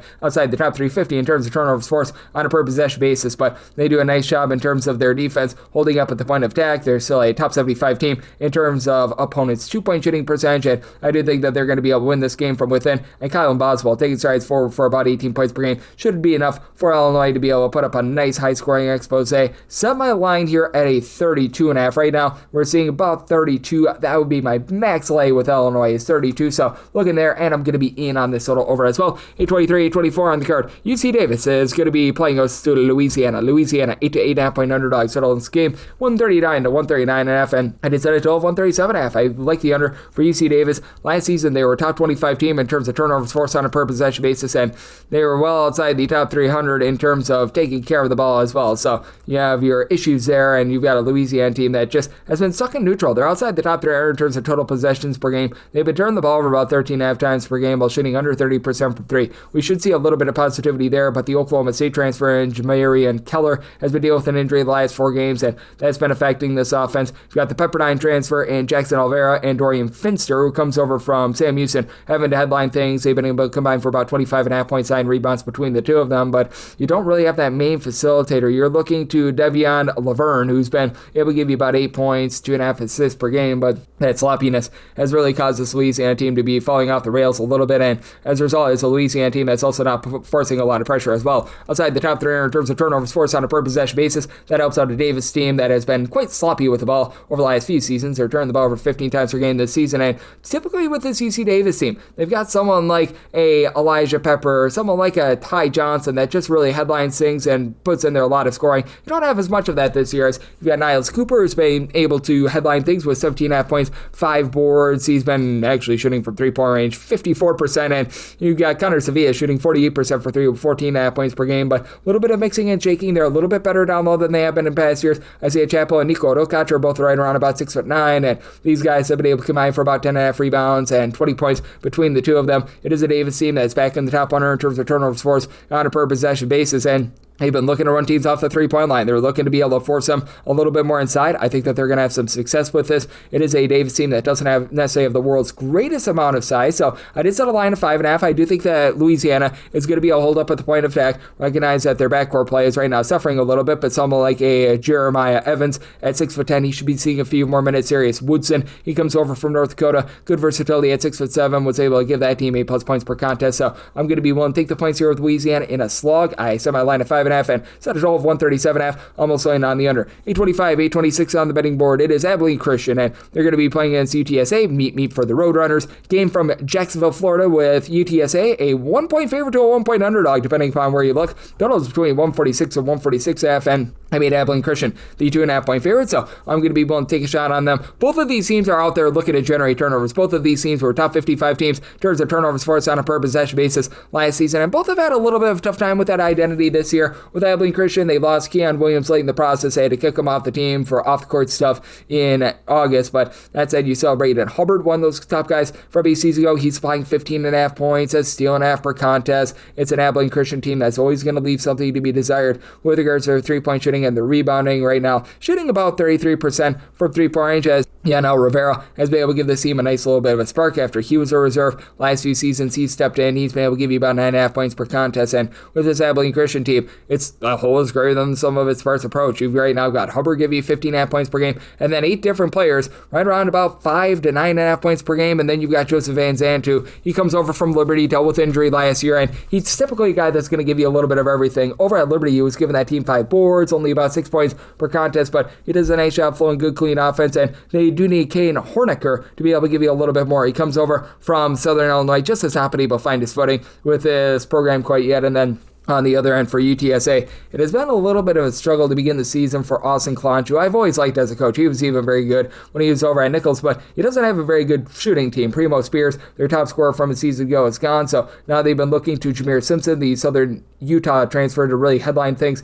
18 points, 4.5 boards, right now shooting 41% from three-point range, but the team is also shooting about 65.5% the free throw line. They've taken good care of the ball. They're only turning the ball over about 9 times per game, but you also have a team that doesn't necessarily have a lot of size down low. You're going to be looking to Bubakar Njai for a little bit of everything as a 6'5", bit of a combo player that's in year number 2 of the system. You've been getting good production in terms of 11 points, 8.5 boards out of Caden Rayfield, who stands 6'8". He comes in as a non-Division I transfer himself, but that said, with regards to this UTSA bunch, I do think that they're going to be able to hold up because they know the style that Abilene Christian is going to play. I just think that Abilene Christian executes a little bit better, and I do think that the weakness that you got with UTSA not having that main scorer from a season ago is going to pop up. I'd set my line at 2.5. I'm going to be willing to take Abilene Christian here as either a money line underdog or a very, very slim favorite, and set a total of 146.5. So here at the 146, I like the over. 827, 828 on the card. Denver is going to on the road against Arizona. Arizona is a 30 to a 32 point favorite. 158.5 is the total, and with Arizona, I set them as a 29.5 point favorite. So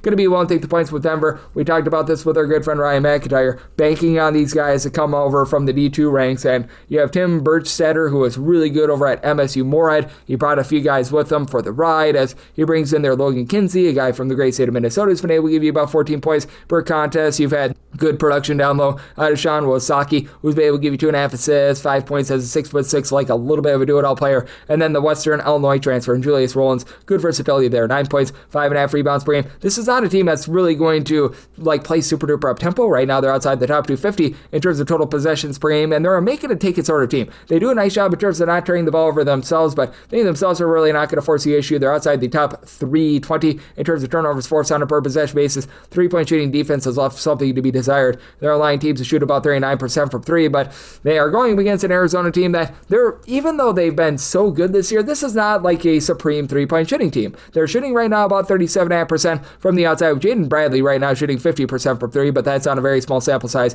He's more of a career 32, 33% 3-point shooter, but this team just mauls you down low. Toby Awaka coming off the bench for about 10 rebounds per game. Mateivas Krivas has been able to give you 8.5 points, 8.5 boards per contest. Cole Pete, he's a really good freshman that just does it all. 16 points, 3 assists, 6.5 rebounds. He's not a guy that's been able to pop it from 3. Your main 3-point shooter has been Anthony Del Rosso, who's been able to shoot about 41% from 3, 12 points, steal per contest. But with regards to this Arizona team, they have been able to do a really good job in terms of being able to just buckle down with their defense. They're now a top 35 team in terms of points allowed on a per possession basis. Not necessarily generating a ton of turnovers, but they're just bringing the fight to teams down low, a top 50 team with regards to rebound percentage. I do, though, think that Denver does just enough to hold in there against a Arizona team that, in terms of percentage of their shots that come from 3, they're well outside the top 350. So I did set a total here of a 159.5. I think that this total is pretty on point, but I would say that this game gets sped up just a hair, and I think that Denver does enough to be able to execute. I am liking the over at 159.5 and at 30 plus, taking those points with Denver. Now we head out to Fort Myers, Florida, 829, 830. Toledo and Troy do battle. Troy, the men of Troy, are a 5-point favorite total on this game. It is 160.5, and with Troy, I did set them as a 6-point favorite. I do fear a little bit of fatigue after they play a double overtime game against San Diego State on the West Coast, and then a triple overtime game against USC, but I'm really liking what I'm seeing out of this Troy team right now. They're doing a nice job in terms of generating turnovers, as this is a top 50 team in terms of turnovers forced on a per possession basis. They've been a much improved 3-point shooting team as well. Last year outside the top 310 in terms of 3-point shooting percentage, and even though you lose 3 of your top 4 scorers from a season ago, you do return Thomas Dowd, that top rebounder, and he's been really the main guy down low. 16 points, 11 rebounds per game, and each of your top 3 scorers, Dowd, Victor Valdez, along Cooper Campbell, they've all been able to give you at least 1.7 steals per game, as it's actually a pair of Campbell. So you've got Kobe Campbell as well. Kobe's a little bit more of an ancillary guy, 9-point shooting, 44% from 3, and Cooper Campbell, 48% 3-point shooter, 18 points, 5 assists, 2 steals per contest. He has been very good for the team. Now Troy's still having a little bit of a tough time taking care of the ball, 13.5 turnovers per game, but they're playing against a Toledo team that is traditionally outside the top 275 in in terms of points allowed on a per possession basis. They've been forcing a few more turnovers, top 150 team in terms of turnovers forced on a per possession basis, and if they were to open up a restaurant, their name would be Five Guys, because they've got 5 guys that are giving you double figures and nothing coming in off the bench. Sean Craig, who comes in for Bayou Indy, 15.5 points. He's right now shooting 55% from 3, and that's the hallmark of Toledo. They're looking to be a top 50 offense in terms of points scored on a per possession basis. Right now, they're just outside of that, but they've still been solid. You've got Leroy Blyden Jr. giving you about 6 assists, 15 points, 2.5 steals per contest. Sonny Wilson, the main holdover from a season ago, bit of everything, 4 boards, 4 assists, 15 points, shoots in the mid-30s from 3-point range. Kyler Vanderjagt, who comes over from Central Michigan and Belmont, has been able to shoot 38% from 3, but outside that, not a ton, and this is not a Toledo team that necessarily plays slowly, so these guys get worn out towards the back half of games as well. You take a look at this Troy team, and right now they're 6th in the country in terms of total possessions per game. Very, very, very warped number in the fact that they played an extra 25 minutes in their last 2 games. They're probably going to be, when it's all said and done, a little bit more of a mid-tempo team. Toledo, they've slowed themselves down a little bit as well with this roster. They're about 214th in the country in terms of total possessions per game, but I just flat out think that you get a good offensive execution. Recognize that this is an earlier game, but set a total of 162. I'm going to be in on the over, and I do like Troy here. I made them a 6-point favorite. 831, 832 on the card. Also from Fort Myers, Belmont, and St. Francis to battle. St. Francis, Pennsylvania, 20.5 point underdogs. Your total game, it is 152.5 to a 153, and with Belmont, I set them as a 19.5 point favorite. 20 plus is my buy point here on St. Francis. For St. Francis, it's a little bit of a new look team as they're looking to play a little bit more up tempo, and that defense that, I mean, it wasn't great last year, but it was existent. It's really been non-existent thus far this season. As for this team, they're giving up about 90 points per contest. They're allowing teams to shoot 36.5% from 3-point range, and right now they're in the bottom 5 in all of college basketball in terms of opponents' 2-point shooting percentage. This despite the fact that they're bringing Sky Wicks, who was over at Incarnate Word and was a good rebounder for them, and he's been rock solid for the team. 19 points, 9 boards, 3 assists, stealing half per contest. He's doing a little bit of everything. Just have a little bit of a lack of depth. This is a team that's actually going to be going down to the D3 ranks after this year, so a lot of guys decided to bolt the program, but you've got Carson Tweedy, who is part of that Fair Dickinson team that made the NCAA tournament a few seasons ago. He's been able to give them about 7 points per contest. Zion Russell, who comes over from Niagara, he's been a rock solid scorer, about 14 points per game, and is a career about 31% 3-point shooter, so should see a rise from the fact that he's shooting only about 16% from 3-point range, but the backcourt play has been a little bit sloppy. They've been outside the top 250 in terms of their ball security, and then we've got a Belmont squad that's been playing a little bit of better defense than it season ago. Last year they were outside the top 250 in terms of points allowed on a per possession basis, and they're holding teams right now to about 64 points per contest. Warp number when you're going up against Fisk College, the non-D1 school, but that said, you've got Tyler Lundblade, who last year shot over 46% from 3. He's been able to supply the team with 15 points per game. 6'8" Sam Orme. He's got good versatility. High 30s 3-point shooter last year. Only shooting about 30% this year. And Belmont as a collective should see a nice rise with the fact that they're only shooting 30.1% from 3-point range. Orme still has been able to give you about 8 boards, 14 points per contest. And then Nick McClain, he comes on over from Eastern Washington. He's been able to do a nice job directing traffic, 6.5 assists per game. But the turnovers have been there for Belmont, about 14.5 turnovers per game. St. Francis, Pennsylvania, they've been a top 175 team in terms of turnovers forced on a per possession basis, and with Belmont, they're really not putting teams on the free throw line, so they've been able to do a solid job there. They are allowing a lot of second and third chances, but I don't know how many St. Francis of Pennsylvania are going to be able to get. Interesting with regards to this total, I set mine at a 157.5. I do think that for this Belmont team, they are going to see that rise in terms of 3-point shooting, and I think that St. Francis does just enough with Sky Wicks down low to hold in there, so we'll take 20 plus here with St. Francis, and I'm going to be in on that over. 833, 834 on the card. This is from Orlando, Florida. You've got Rhode Island and Towson doing battle, and Towson is a 3-point underdog. Your total on this game between 139.5 to a 140, and I set Towson as a 1-point favorite. Give me the Tigers on the money line. Towson, always a team that's outside the top 300 in terms of total possessions per game. They're looking to play defense, and they're looking to just get up in your grill, and this is a Rhode Island team that's really slowed down as well. Currently clocking in 263rd in the country in terms of total possessions per game. They lost much of their backcourt from a season ago with David Green, a guy that was able to give you 50 plus points per contest, but you do have a pair of guys I really like in Jonah Hinton along Tyler Cochran. Cochran dealt with injury last season after he was a 14-point per game scorer over at Toledo. Jonah Hinton was a rock-solid player over at St. Bonaventure. They've been able to combine for about 31 points per contest, and it's been Jamari Tripp who's been tripping over teams in the backcourt. He comes on over from Fordham, where he was a nice player for them last season, but he's not to be their main facilitator leader with about 3 assists per contest. And with Rhode Island, they've been very good in terms of generating turnovers. A top 75 team in terms of turnovers forced on a per possession basis. But after a season ago, they were rock solid on the glass. They've taken a massive setback there.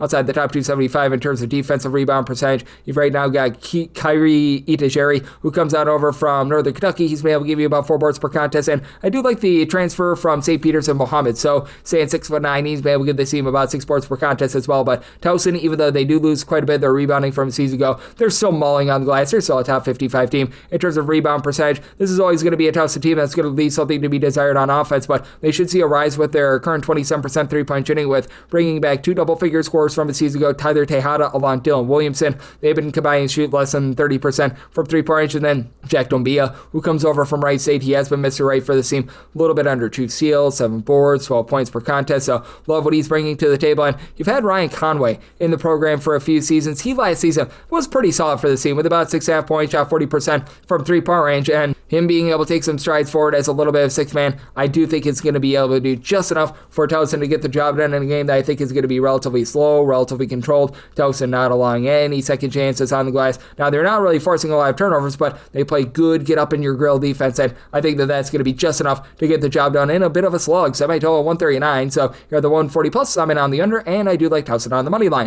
835, 836 on the card. It is Vermont, and they are going to be playing as Liberty out there in Florida. Oh, Liberty Bibberty is an 8.5 point favorite total on this game. It is 145.5 to 146, and I said a total of 138. I'm in on the under. Vermont's possession numbers are very much warped by the fact that they played a double overtime game against Brown to begin the season. It is a Vermont team that has been able to have the TJs be able to do a nice job. TJ Hurley and TJ Long have been double-figure scorers for this team, with really TJ Long, who was dealing with injury last year, coming in and saving the team's bacon. He had a buzzer beater that forced double overtime against Brown, 18.5 points, shooting 38.5% from 3. And you've got Gus Yeldon, who missed the first few games of the season. He's a transfer from Wisconsin that's in 6'9". He in his 2-game sample size, 35 points, 9 rebounds. He gives the team a little bit of rough and tumble down low. Vermont, traditionally a team that's not going to generate a lot of second and third chances on offense, but they're going to prevent you from getting those on defense as well. And right now for this Vermont team, they're a top 25 team in terms of their defensive rebound percentage, so they're doing a good job cutting teams off. That 43.5% three-point shooting that they've got right now should be seeing a little bit of regression, and they face off against a Liberty team that they just absolutely love to bomb it from 3. They were a top 25 team in terms of three-point shooting percentage last season.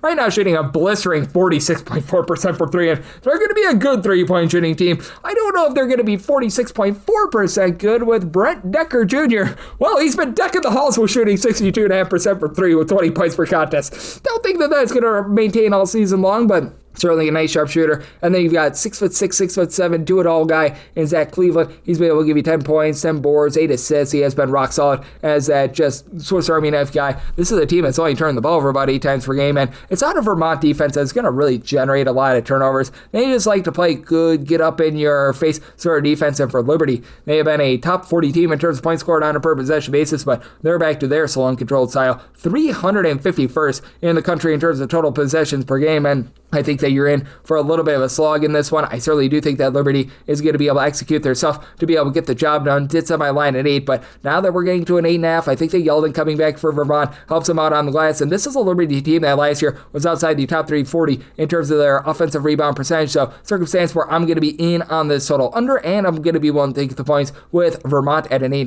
837, 838 on the card. UC San Diego and Temple are going to be doing battle from Florida. UC San Diego is a 1 to 1.5 point favorite total on this game. It is 150 to 150.5, and I said Temple as the 1.5 point favorite. I'm going to be willing to fire in on them with this Temple team. They're not necessarily a team that's going to be pushing a lot of tempo. Adam Fisher, he was a disciple of Micah Shrewsbury, and that Shrewsbury system was always about being able to bomb it from 3, having just good, clean offense, not turning the ball over. Temple about 245th in the country in terms of total possessions per game, and this UC San Diego team right there as well, 230th in terms of total possessions per game. So both of these teams sort of are going to be looking to play at the same pace and on the same wavelength, and it has been for Temple. Just a lot of guys have come in from like mid-major schools that have been able to really produce. Darren Ford, who was over at Arkansas State, he's been built for tough, 18.5 points, 5 boards per contest. Jordan Mason from Texas State and UIC, he's come in, he's been able to supply the team with about 10.5 points. Groove, 32% three-point shooter, currently shooting about 33.5% from 3. With Temple, they're going to not allow you to be able to grab a lot of second chances. They themselves not going to grab a lot of second and third chances. They bring in a guy in AJ Smith who's been around the block over at Charleston and the Citadel. He's been able to supply this team with about 7 points per contest, and when it comes to this Temple team, they've been okay in terms of guarding the arc. Line teams that shoot about 33% from three-point range. And on the flip side for UC San Diego, even though you've got a coaching change in the offseason, a lot of the fundamentals are the same as they bring in Clint Allard, who was an assistant for the team a season ago, and they're still looking to generate turnovers. They've been a slightly above average team with that regard. They're not quite back in the top 10 in terms of turnovers per possession on defense like they were a season ago, and you're just not going to get that out of this team, especially with missing right now what was supposed to be the main facilitator in Ty Dunn, who is coming over from Buffalo. They've been dealing with a few different injuries as well. Yakub Neer has been dealing with a little bit of ailment as well, so that's been hurting the team. But you've got Alex Shulkin, who was a really good three-point shooter over Lafayette last year. Last year he shot 47.9% from three with 14 points per contest. He's been rock solid. He fits the system well. He's able to give you about 11 points per game. It's not necessarily a physically imposing team. Down low, you've got Leo Beth, who's been your top scorer, 17 points, 5.5 rebounds per game. It's a UC San Diego team that is going to try to prevent you from getting second and third chances. They themselves might not be getting a ton, and right now for San Diego, they've been a top 125 team in terms of defensive rebound percentage, and for San Diego, they've really been looking to pound down low. They've been shooting on their two-point shots over 62%, not necessarily shooting the same from three, but do think they've got a little bit of upside here with Tom Beatty, who's been a guy that has been around the block a little bit, began his career over at Hawaii. The last season for Hawaii was giving that team 7.5 points, but only a career about 28% three-point shooter. He's going to be looking to drive a little bit more, so I do think that leads to a little bit of a lower scoring game. Semi total at a 145.5. I do like the under. I think that Temple finds a way in the end with UC San Diego not generating as many turnovers this season to get the job done. I do like Temple here on the money line and this total under 839, 840 on the card. Bradley and Princeton do battle from Florida, and Bradley is a 6.5 point favorite. 141.5 to 142 is the total, and I set my line at 6.5. I'm going to be one away with Bradley. This is just not the same Princeton offense that we've seen in past years. Princeton is right now outside the top 280 in terms of points scored on a per possession basis, and for those that know the Princeton offense, they know that it's built around three-point shooting, and they're currently shooting about 31.5% from three. That is not great, to say the least. Dalen Davis is the only of their top four scorers that holds over from a season ago, and he's had to be Mr. Do It All. 16.5 points, 3 assists per contest. Princeton typically not going to grab a lot of second and third chances, so to their credit, they typically don't allow opponents to grab a lot of second and third chances either. They've been a top 100 team with regards to defensive rebound percentage. That said, they don't necessarily have a lot of size down low to be able to kick it to. Jacob Higgins has been able to give you about 7 points, 4 boards at 6'8", 6'7". Malik Abdullah has been able to give you about 7.5 points, 6 boards per contest as well, but you leave something to be desired there as Jackson Hickey, Jackson. These are guys that are holdovers from a season ago that have been able to combine for about 19 points per game, and with Princeton, it's not like they're turning the ball over a ton, but it's not the same as when Xavier Lee was headlining things a season ago. And then for Bradley, good ball security with the team right now. They are generating 6 more turnovers on defense than what they're committing on offense. They are only shooting 30% from three after they were a top 5 team last season in terms of three-point shooting percentage, and you thought that there was going to be a little bit of regression with this team, but Corey Thomas is right now shooting 18% from three. After last year, he shot 37% from three. Should see a little bit of a rise up there. He's a little bit more of a sixth man that's averaging about 5.5 points per contest. You've got Jaquan Johnson back from season ago. He's been that main guy to be able to take over the mantle with losing pretty much your top 3 scorers from a season ago. 19 points, 5.5 boards, 3 assists per game, and they're probably going to be looking a little bit more down low to the true 7-footer and Yemet Janovic, international man of mystery, is able to give you 7.5 points, 4.5 rebounds per game, and it's really been by committee with Bradley. They're not grabbing a lot of offensive rebounds outside the top 300 with regards to percentage of their missed shots. That result in an offensive rebound, but not allowing opponents to do so as well. So I think that this is going to be a relatively controlled game. Bradley outside the top 200 in terms of total possessions per game. Princeton last year was outside the top 300 with this regard, and they've sped themselves up a little bit, but I think that they're going to get back to just really that typically slow tempo style of Princeton right now. For Princeton in terms of total possessions per game, it's for them, pretty outlandish 154. So I do think that you get a little bit of a slowed down game. I did set my total here at a 138.5. I like the under end with Bradley. I'm going to be willing to lay up to 6 with them. A 41-842 on the card from Daytona Beach. You've got Pacific and Stony Brook doing battle. Stony Brook, a 3 to 3.5 point underdog. Total on this game, it is 151 to 152.5. And I did set a total here of a 144.5. I do like the under. Stony Brook is speeding themselves up a little bit after they were in the bottom 55 in terms of total possessions per game last season. This is a Stony Brook team that did a really good job of adding some transfers in the backcourt in the offseason. Stony Brook still about like 324th in the country in terms of total possessions per game. They play against a Pacific team that really revamped themselves as well. And Pacific's more of a mid-tempo team, about 191st in the country in terms of total possessions per game. Now for Pacific, I will be specific. You bring in Dave Smart, a guy that was coaching out there in the country of Canada a few seasons ago, brought with him his main man, Elias Ralph, and he's been the head of the snake for the team, 16.7 boards per contest. But you got TJ Wainwright, began his career over at Long Beach State, and Robert Morris, 40% three-point shooter last year. He's been able to supply the team with 13 points per game for a Pacific team that is right now shooting 34% from three. I think that these are sustainable numbers. You bring in Isaac Jack, who he was over at Dayton and Buffalo. Didn't see a ton of minutes over at Dayton, but was a relatively solid rebounder a few seasons ago with the Bulls. And what you're really waiting for this team is Alexis Marmayoles to get going. He was really good over at Lamar last season, 14.5 points, 2 assists, bombing it at 38.5% from three-point range. He's been glued to the bench, though, so he hasn't been able to make too much of an impact. And then Casey Ibikwe, who began his career over at Washington and Oregon State, has really been nowhere to be found down low for the team. And it's a Stony Brook team that you don't necessarily have a ton of top size for the team, aside from the 7-footer and Oleg Kojenets, who comes over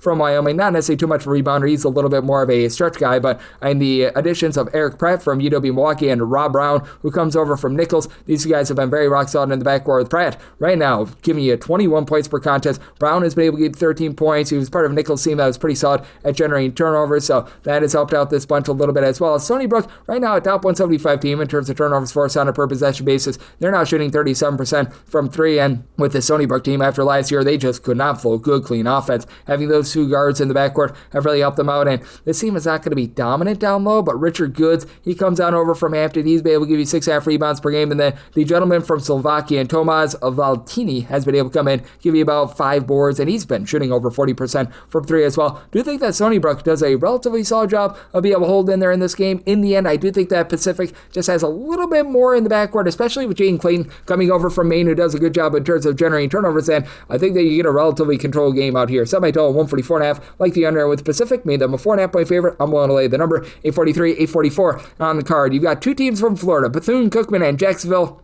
Bethune Cookman right now the slim favorite here of 2.5 points, and total you're going to be finding this anywhere between a 146 to a 146.5, and with Bethune Cookman I did set them as a favorite of 6 points. I'm going to be willing to lay the number. Bethune Cookman just has a loaded roster, especially for a swag team. Well, you've got Ontario Morris, a former top 35 recruit, in there supplying the team with over 16 points per game. That really helps out, and for this Bethune Cookman team, they've got just a lot of really good backcourt play. I still remember when you had Jacoby Heedy in the fold 2 years ago. This was one of the top teams in terms of generating turnovers. They haven't done as much of that this season, but I think that could be coming as he also teams up with his brother Quentin Heedy. Quentin has been able to give you about 12 points. Not necessarily a great three-point shooter, but 6'6" size is able to give you a little bit on the boards, and Jacoby has been the main scorer for the team thus far. 16 points, 4 boards, a little bit over a steal per contest. He's been a nice do-it-all guy, and the team is much better down low than they have been in past years. You bring back Daniel Ruzon from a season ago. He's been able to give the team 5.5 rebounds per game, and then you're able to pair that up with the fact that you've got a guy like an Ariel Bland, who was very solid over at UC Santa Barbara, who's only given the team 4.5 rebounds per game. We should see a little bit of a rise up there, and for Jacksonville, this team is looking for their identity after Robert McRae was really the main man from a season ago, and now you're looking at Chris Arias and Jalen Jones in the backcourt. Jones just really did not find a great role over at Oakland last season, where he's given that team only 5.5 points. Shot 36.5% from three-point range 2 seasons ago. Last year, that was down to 27.5% from three. Has been able to generate for this team about 2 steals per game, and he's a nice defensive player, but not really going to give you a lot on offense. And I do sense this Jacksonville team might need to go back to a little bit of a slower and more controlled style, as this Coach Mincy style that started out very, very slow, and then they sped themselves up over the last few years. Right now, Jacksonville back down to about 289th in the country in terms of total possessions per game, and Bethune-Cookman, with all the pieces that they've added, they've been playing a little bit more quickly this year. We're in 31st in terms of total possessions per game, but factored in is that overtime game against Auburn, so in terms of possessions for 40 minutes, they're probably just outside the top 150, and for the Jacksonville team, they're only shooting 31% from three-point range. Chris Arias, who I mentioned before, 13.5 points, he's shooting about 48% from three-point range, but you don't have a ton of size either. Like, Donovan Rivers is right now giving you 4 boards per contest, and he's right now leading the way. He, along with Jaden Jordan, are the only 2 guys on the roster who are giving you more than 3.6 rebounds per game. I think that they lose battle down low, and I do think that Bethune-Cookman going to do a nice job taking control of this game. Did set a total here of a 1 146. So at the 146.5, I'm in on the under, and I am going to be willing to lay it with Bethune Cookman. These next few games are off the board because we saw games out there in the Virgin Islands yesterday. 8:45, 8:46. UMass and Oregon State are going to be doing battle, and I said Oregon State as a favorite here of 1.5 points. I'm going to be willing to lay up to 1 with them, 2 or more. Take the points with UMass, and then set a total of a 147.5. 147 or less, in on the over. 148 or higher, the under, and you've got dueling styles here. Oregon State, one of the most slow and controlled teams in all of college basketball, outside the top 300 in terms of total possessions per game.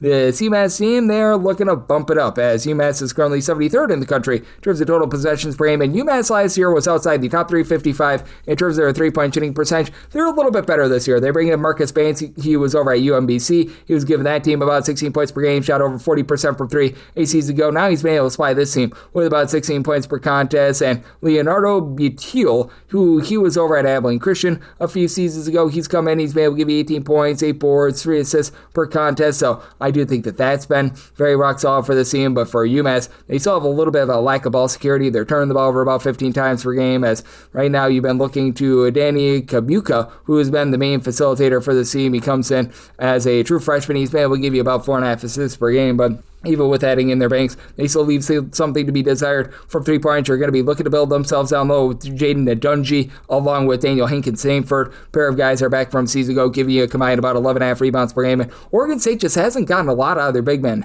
Noah Ammenhauser comes in as a 7-footer from Coastal Carolina. He's only been able to give you 3 rebounds per game. Matter of fact, your top rebounder right now is the man from Copenhagen, along with Spain, the international man of mystery, Johan Munich, who's been able to give you 9 points, 5 boards per contest. And while Oregon State did lose their top 3 scorers from a season ago, they bring back a pair of ancillary guys in Isaiah C. and Josiah Lake. They've been able to throw it in the lake for about 24 points per game. They're shooting as a collective, these two guys, less than 30% for 3 team as a whole, just 31.5% out from the outside after they were one of the better 3-point shooting teams in all of college basketball. They've also had a tough time taking care of the ball. Oregon State outside the top 240 in terms of turnovers on a per possession basis. So I do think that you get a sloppier game. I do think the tempo is going to be bumped up a little bit as well, and I do think that you get some late game fouling. So 147 or less on the over, 148 or higher the under. Oregon State, I said, as a 1.5 point favorite, one to lay up to 1 with them, 2 or more. Taking those points with UMass. 847, 848 on the card. UW Green Bay and Iona. They do battle from Virgin Islands. No numbers up on this game, but I've got my handicap. I did set Iona as a favorite of 10.5 points. So 10 or less, I'm going to be willing to lay with them. 11 or more, I'm taking the points with Green Bay.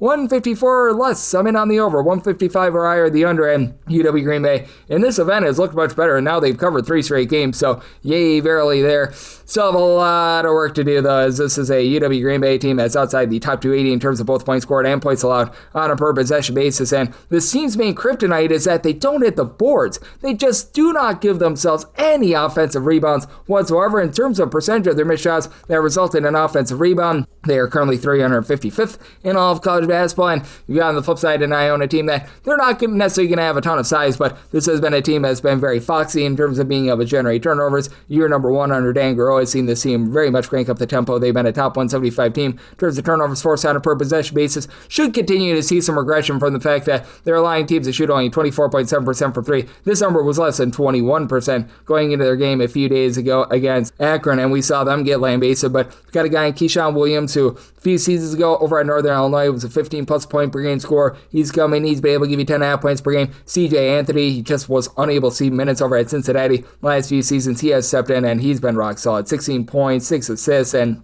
he's become a nice do-it-all sort of guy. Currently shooting 47% from 3. Again, that should see a little bit of regression as well, but Iona should be able to do a solid job on the turnover battle. As for Green Bay, it's all about Marcus Hall. Hall has been really good, as he's sort of a do-it-all sort of guy. Right now, he's putting in there 5.5 boards, 16 points, 3 assists. As a 6'6" combo player, you've had Preston Rudinger be able to become the main facilitator as well. He's a guy from Oshkosh, Wisconsin. I know where he's from. He's been able to give you about 4 assists per game, but it's still a Green Bay team that's shooting 28.5% from 3. The loss of Foster Wonders in the offseason has really been hurting them with regards to that outside shooting. Mac Recchi, who's back from a season ago, he's been able to give you 38.5% 3-point shooting, but on very low volume with 4.5 points per game. Now, LeBron Thomas was very silent in the first few games. He comes over from the non-D1 ranks. He's been able to give this team a little bit of something here in this event, and I do think that they're going to feature him a little bit more moving forward. But with Iona having a guy like a Denver Anglin shooting from 3 points the way that he has, and this Green Bay team being well outside the top 250 in terms of guarding the perimeter. I do think that Iona takes it to Green Bay. Green Bay's been looking to slow down their tempo a little bit more this season, while Iona is very much looking to speed it up. Iona up to 14th in the country in terms of total possessions per game. You've got a Green Bay squad that's 331st, semi-aligned, where a 154 less than on the over, 155 or higher. The under Iona is set as a 10.5 point favorite. We'll lay up to 10 with them. 11 or more, I'm going to be taking those points with Green Bay. Also out there for the Paradise Jam, this is 849, 850. Charleston and Evansville doing battle. I have set Charleston as a 7.5 point favorite. I'm going to be willing to lay up to 7 with them. 8 or more, going to be willing to take those points with Evansville. And then a 147 or less, I'm in on the over, a 148 or higher, the under for Charleston. This is very much a team that's looking to bomb from three, and they should see some positivity with that three-point shooting after they have started out the year actually shooting less than 30% from the outside, much of that being due to the fact that they've dealt with a lot of injuries. They're just getting now back Connor Hickman, Mr. Dean, first name Mr., last name Dean, but Hickman I think is really the main attraction. He in that loss against Yale was pretty rock solid, 14 points, pair of assists when he was at Bradley 2 years ago, gave that team 14.5 points, 3 assists. He got injured mid-season last year over at Cincinnati, and then since you've had Mr. Dean back in the fold, he's been able to do a nice job, give the team a little bit of pop as he's been able to supply the team with about like 10 points per contest. Now, you do want to note, he missed that game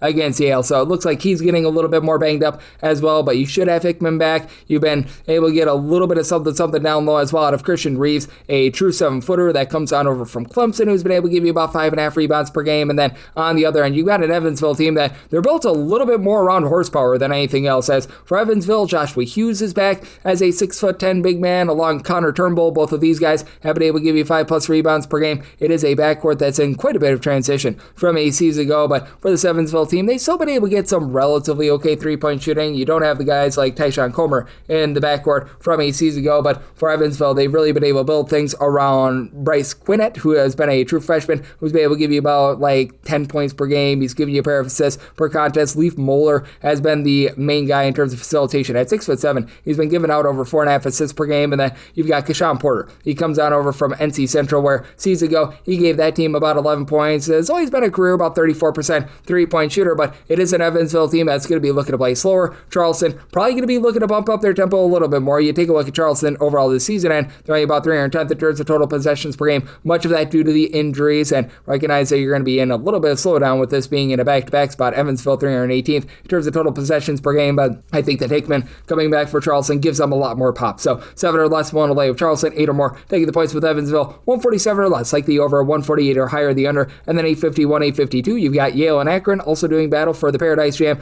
I said Yale as a 2-point favorite. One to lay up to 1.5 with them, 2.5 or more taking the points with Akron. Set a 164 total. So 163.5 or less in on the over, 164.5 or higher, the under. This is an Akron team that is looking to move a top 75 team in terms of total possessions per game. Now, game number 3 in 3 days, and Yale's a little bit more of a mid-tempo team, but Yale's 20th in the country in terms of points scored on a per possession basis. Akron going into the game yesterday was 42nd, and with the way that Akron was able to look yesterday, I have a feeling that they're even better than 42nd now, as this is a unit that is scoring well over 90 points per contest. They really cranked up the tempo last season, and they've kept with that this season, with having a pair of guards I like in Shabazz Scott along Tavari Johnson, who have been able to combine for just under 30 points per contest. With Johnson last year shot 39% from three, shooting over 40% from distance this season, and you've got Amani Lyles, who has really good versatility at 6'9". He's been able to come in, shoot in the mid-30s from three-point range. He's been able to give this team a little bit over 13 points. He's supplying about 5.5 rebounds per game. That was a big question with losing a guy like a James Okonkwo down low. How would you be able to take care of that? Well, you also bring in Evan Mahaffey, who he began his career over at Ohio State. He's right now giving you about 11 points, 5 boards, 3.5 assists as a 6'6" do-it-all player. But for Yale, these guys are just so smart with the ball. They really don't turn it over whatsoever. And then Nick Townsend last year was a high 33-point shooter that gave the team over 15 points per contest. He's been even better this year. 17 points, 7 boards. Right now he's shooting over 50% from three-point. And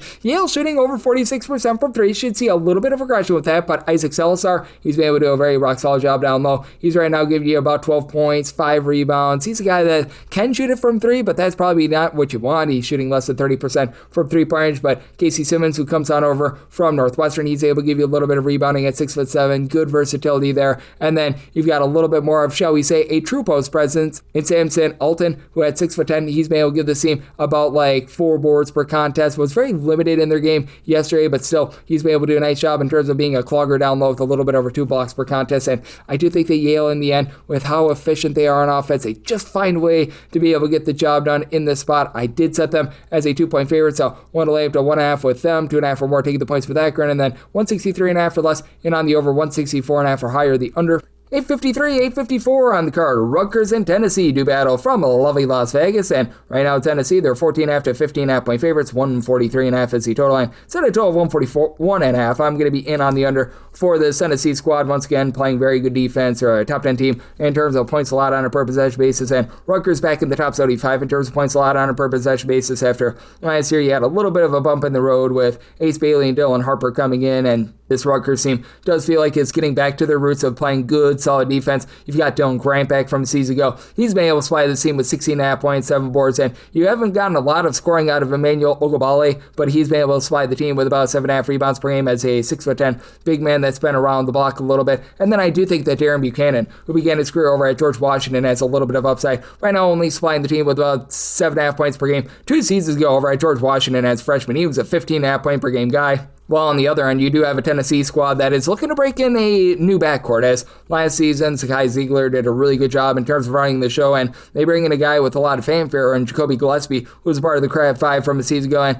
I mean, you look at the overall raw numbers, and 16.5 points, 6 assists, steal and a half per contest is rock solid, but the 3.8 turnovers per game have been a little bit costly, and it is a Tennessee team that's currently outside the top 270 in terms of turnovers on a per possession basis. JP Estrella has been a rock solid scorer of 14 points per game, but now he's dealing with a little bit of an injury, most likely going to be out of the fold for quite a while. This team should still be rock solid down low, like the add of Jalen Carey from Vanderbilt in the offseason. He's been able to get the team 5 rebounds per game. Even someone like Bishop Boswell has only played in 2 games thus far this season, as he's been a little bit in and out of the lineup. He's been dealing with injury. He was giving you 6.5 rebounds per game. That hurts their depth a little bit, but you're able to overcome that with Felix Apara down low, give you a block and a half, 6.5 rebounds per game, and Nate Ament, he's just doing a little bit of everything. 18 points, 3 assists, 2 steals, 8.5 boards, but he's also shooting about 25% from 3-point range. I do think that for Tennessee, they are going to be able to get the job done outright, and this defense is going to continue to be rock solid. But again, this is a squad that is going through some growing pains in the backcourt. I think that allows Rutgers, who are coming off that bad loss against Central Connecticut, to hang in there. I set my line at 9.5. I'm willing to take the points with Rutgers and made a total of a 141.5. I also like the under. 8:55, 8:56 on the card. You've got Creighton, and they're going to be playing against Baylor. This is also from a lovely Las Vegas, and for Baylor, they're a 4.5 point favorite total on this game. It is 153.5 to 154.5. I made Creighton the 2-point favorite. I do like them outright on the money line. Now, for Creighton, things have been less than desirable here in their first few games of the season. Even in their games against North Dakota and South Dakota, they got the win, but they didn't necessarily get the cover. They got wrecked in that game against Gonzaga, but that said, they should have a nice advantage down low. Baylor currently outside the top 215 with regards to rebound percentage, with Jocelyn Bodu dealing with an injury. And for this Creighton team, even though you have to move on from Ryan Kalkbrenner, who was so good for the team for so long, you've been able to get some good rebounding out of Blake Harper, who's been doing a bit of everything. 13 points, 7.5 boards, 2.5 assists. He's currently shooting 50% from 3. We should see that regress a little bit, but Jackson McAndrew is a guy with size. He's able to, at 6'10", pop it from 3, 7 points, 4.5 boards. You bring in Owen Freeman, who is a really good rim protector over at Iowa. Was dealing with a little bit of injury towards the back half of the season last year, and has been a little bit impacted by that. It's been averaging fewer than 20 minutes per game, but still, even in a limited sample size, give you over a block, 6 rebounds, 11 points per game. And for Baylor, this is going to be a team that's going to be very much built around the backcourt, especially with the injuries that they currently have down low, as you've got Tonde Yusufu, who as a star freshman has been able to come in, give this team 16 points per game, but it's been all about Cameron Carr, who began his career at Tennessee, really just never found minutes there, but he's come in, he's been able to give this team 23.5 points, 4.5 rebounds, shooting over 50% from 3-point range, and I don't know if this is going to be quite as good as Baylor team that won the title a few seasons ago in terms of their 3-point shooting, but they're right now shooting 36% from 3. They've been better at guarding the perimeter. After last year, they were outside the top 3 in terms of opponents' 3-point shooting percentage. Now, they've played a lot of outcome competition sans Washington, but that said, I do think that things are a little bit improved there. They've been going with a relatively short rotation due to the injuries as well. Obi Edgem, who comes over from Wyoming, he's been the main facilitator, 5.5 assists and 8 points per game, and last year at Wyoming was a really good 3-point shooter. And then Dan Skillings is a do-it-all guy that comes up from Cincinnati. Right now, supplying the team with about 13 points per game. But that said, I do think that Creighton gets the job done. I do think that guys like Nick Graves and company step up in the backcourt. And this is a Creighton squad that even though they've had some growing pains with their three-point shooting at 27%, I think that there should be some positive regression there. So I set my line at 2. I like Creighton on the money line. Made my total a 152, so I'm also in on the under. 857, 858, also from Las Vegas. You've got Kansas and Notre Dame doing battle, and Notre Dame is a 5 to a 5.5 point underdog. 142.5 to 143.5 is the total. I did make Kansas here the 5.5 point favorite, so at a 5 or less, I'm going to be willing to lay it. I know that Kansas right now deal with the injury to Mr. Darren Peterson, but the defense has still been relatively rock solid. This is a defense that I think is going to bear down against a Notre Dame team that's much improved on the glass. You bring in Carson Tout, he's been able to give the team 10 plus rebounds per game. It's a Notre Dame team that traditionally is very slow and controlled, and Notre Dame, once again, about 261st in the country in terms of total possessions per game. In Kansas, they've had to slow themselves down as well. They're about 260th in the country in terms of total possessions per game, and that's a big reason why I did set my total here at a 143.5. I'm going to be in on the under. You do have a bunch that has Marcus Burton in terms of Notre Dame really headlining things last year. He was a 20 plus point per game scorer. He's taken a half a setback this year with 19.5 points per game. Would like to see him facilitate a little bit more, but Brendan Shrewsbury is a nice little bigger scorer that's been in the program the last few years. He's been a high 30s three-point shooter, and then guys like Cole Citra, who's been able to give you about 8 points per contest, have been able to do a nice job mixing and shaking, and you've also had Sarah Muhammad, great name, be able to give a little bit of production as well, but a lot of backup singers while you've been able to get out of Tout down low along with Marcus Burton. And then for Kansas, it's just all about really finding who they want to run the offense through while Darren Peterson is currently on the shelf. It appears as though that guy's going to be Trey White, 14 points per game, and you've had Melvin Council do a nice job in terms of giving the team right around about 5.5 assists, 8.5 points per game, but I mean, it's a lot of just mixing and shaking. Cole Rosario has been able to give you about 6 points per contest. It's a Kansas team that's left something to be desired from the outside, shooting about 33% from 3, but they're allowing opponents to shoot only about 28% from 3. And Notre Dame, with that Micah Shrewsbury style, they're always built around three-point shooting. Their perimeter defense has been rock solid for Kansas. Now they're forcing no turnovers whatsoever, so this is going to be a make it and take it sort of game, as Notre Dame, they themselves are not necessarily a team that's going to generate a lot of turnovers either, but this is a case where with Notre Dame, I do think that they're going to have a little bit of a tough time with Kansas, even though you do have the injury to Mr. Peterson. So my line at 5.5, going to be willing to lay up to 5 with Kansas. With regards to total, made mine a 143.5, so I'm also going to be in on the under, as we've got 859, 860, also from lovely Las Vegas. It is St. John's, and they're going to be taking on Iowa State. Iowa State, a 1.5 to a 2-point favorite, and your total on this game, it is between 159.5 to a 160.5, and I said St. John's is a 2-point favorite. I do like them here on the money line. Now, it's going to be an interesting strength-on-strength matchup because for Iowa State, they are once again a top 5 team in terms of turnovers forced on a per-possession basis. They are rock solid in terms of that backcourt being able to just get after teams. And then you've got a St. John's team that's one of the best rebounding teams in all of college basketball, built around Zuby Ejiofor, who was able to give you a block and a half plus per contest. But I really think the X factor here is Bryce Hopkins, because for St. John's, it's very clear that they're still looking for that main point guard. Dylan Darling, he's been able to dole it out a little bit with about 4.5 assists, 2.5 steals per game. They were thinking that perhaps Ian Jackson would be a little bit more that guy. He certainly has not been. He's a little bit more of an off-the-ball scorer, but with Hopkins, he just offers a little bit of everything. Go back 2 seasons ago prior to him getting hurt over at Providence. He was a 15-plus point per game scorer at 6'7", was supplying 8-plus rebounds per game. Only give you about 4 boards per game, but 3 assists, a steal, 15 points per game, shooting in the mid-30s from 3-point range, and then you throw in there someone like a Dylan Mitchell down low, and this team should be able to win the battle on the glass. Now, Joshua Jefferson, all sorts of versatility for Iowa State. At 6'8" last season, he was able to give that team multiple steals per contest. Right now, supplying for the team 19.7.5 rebounds per game. And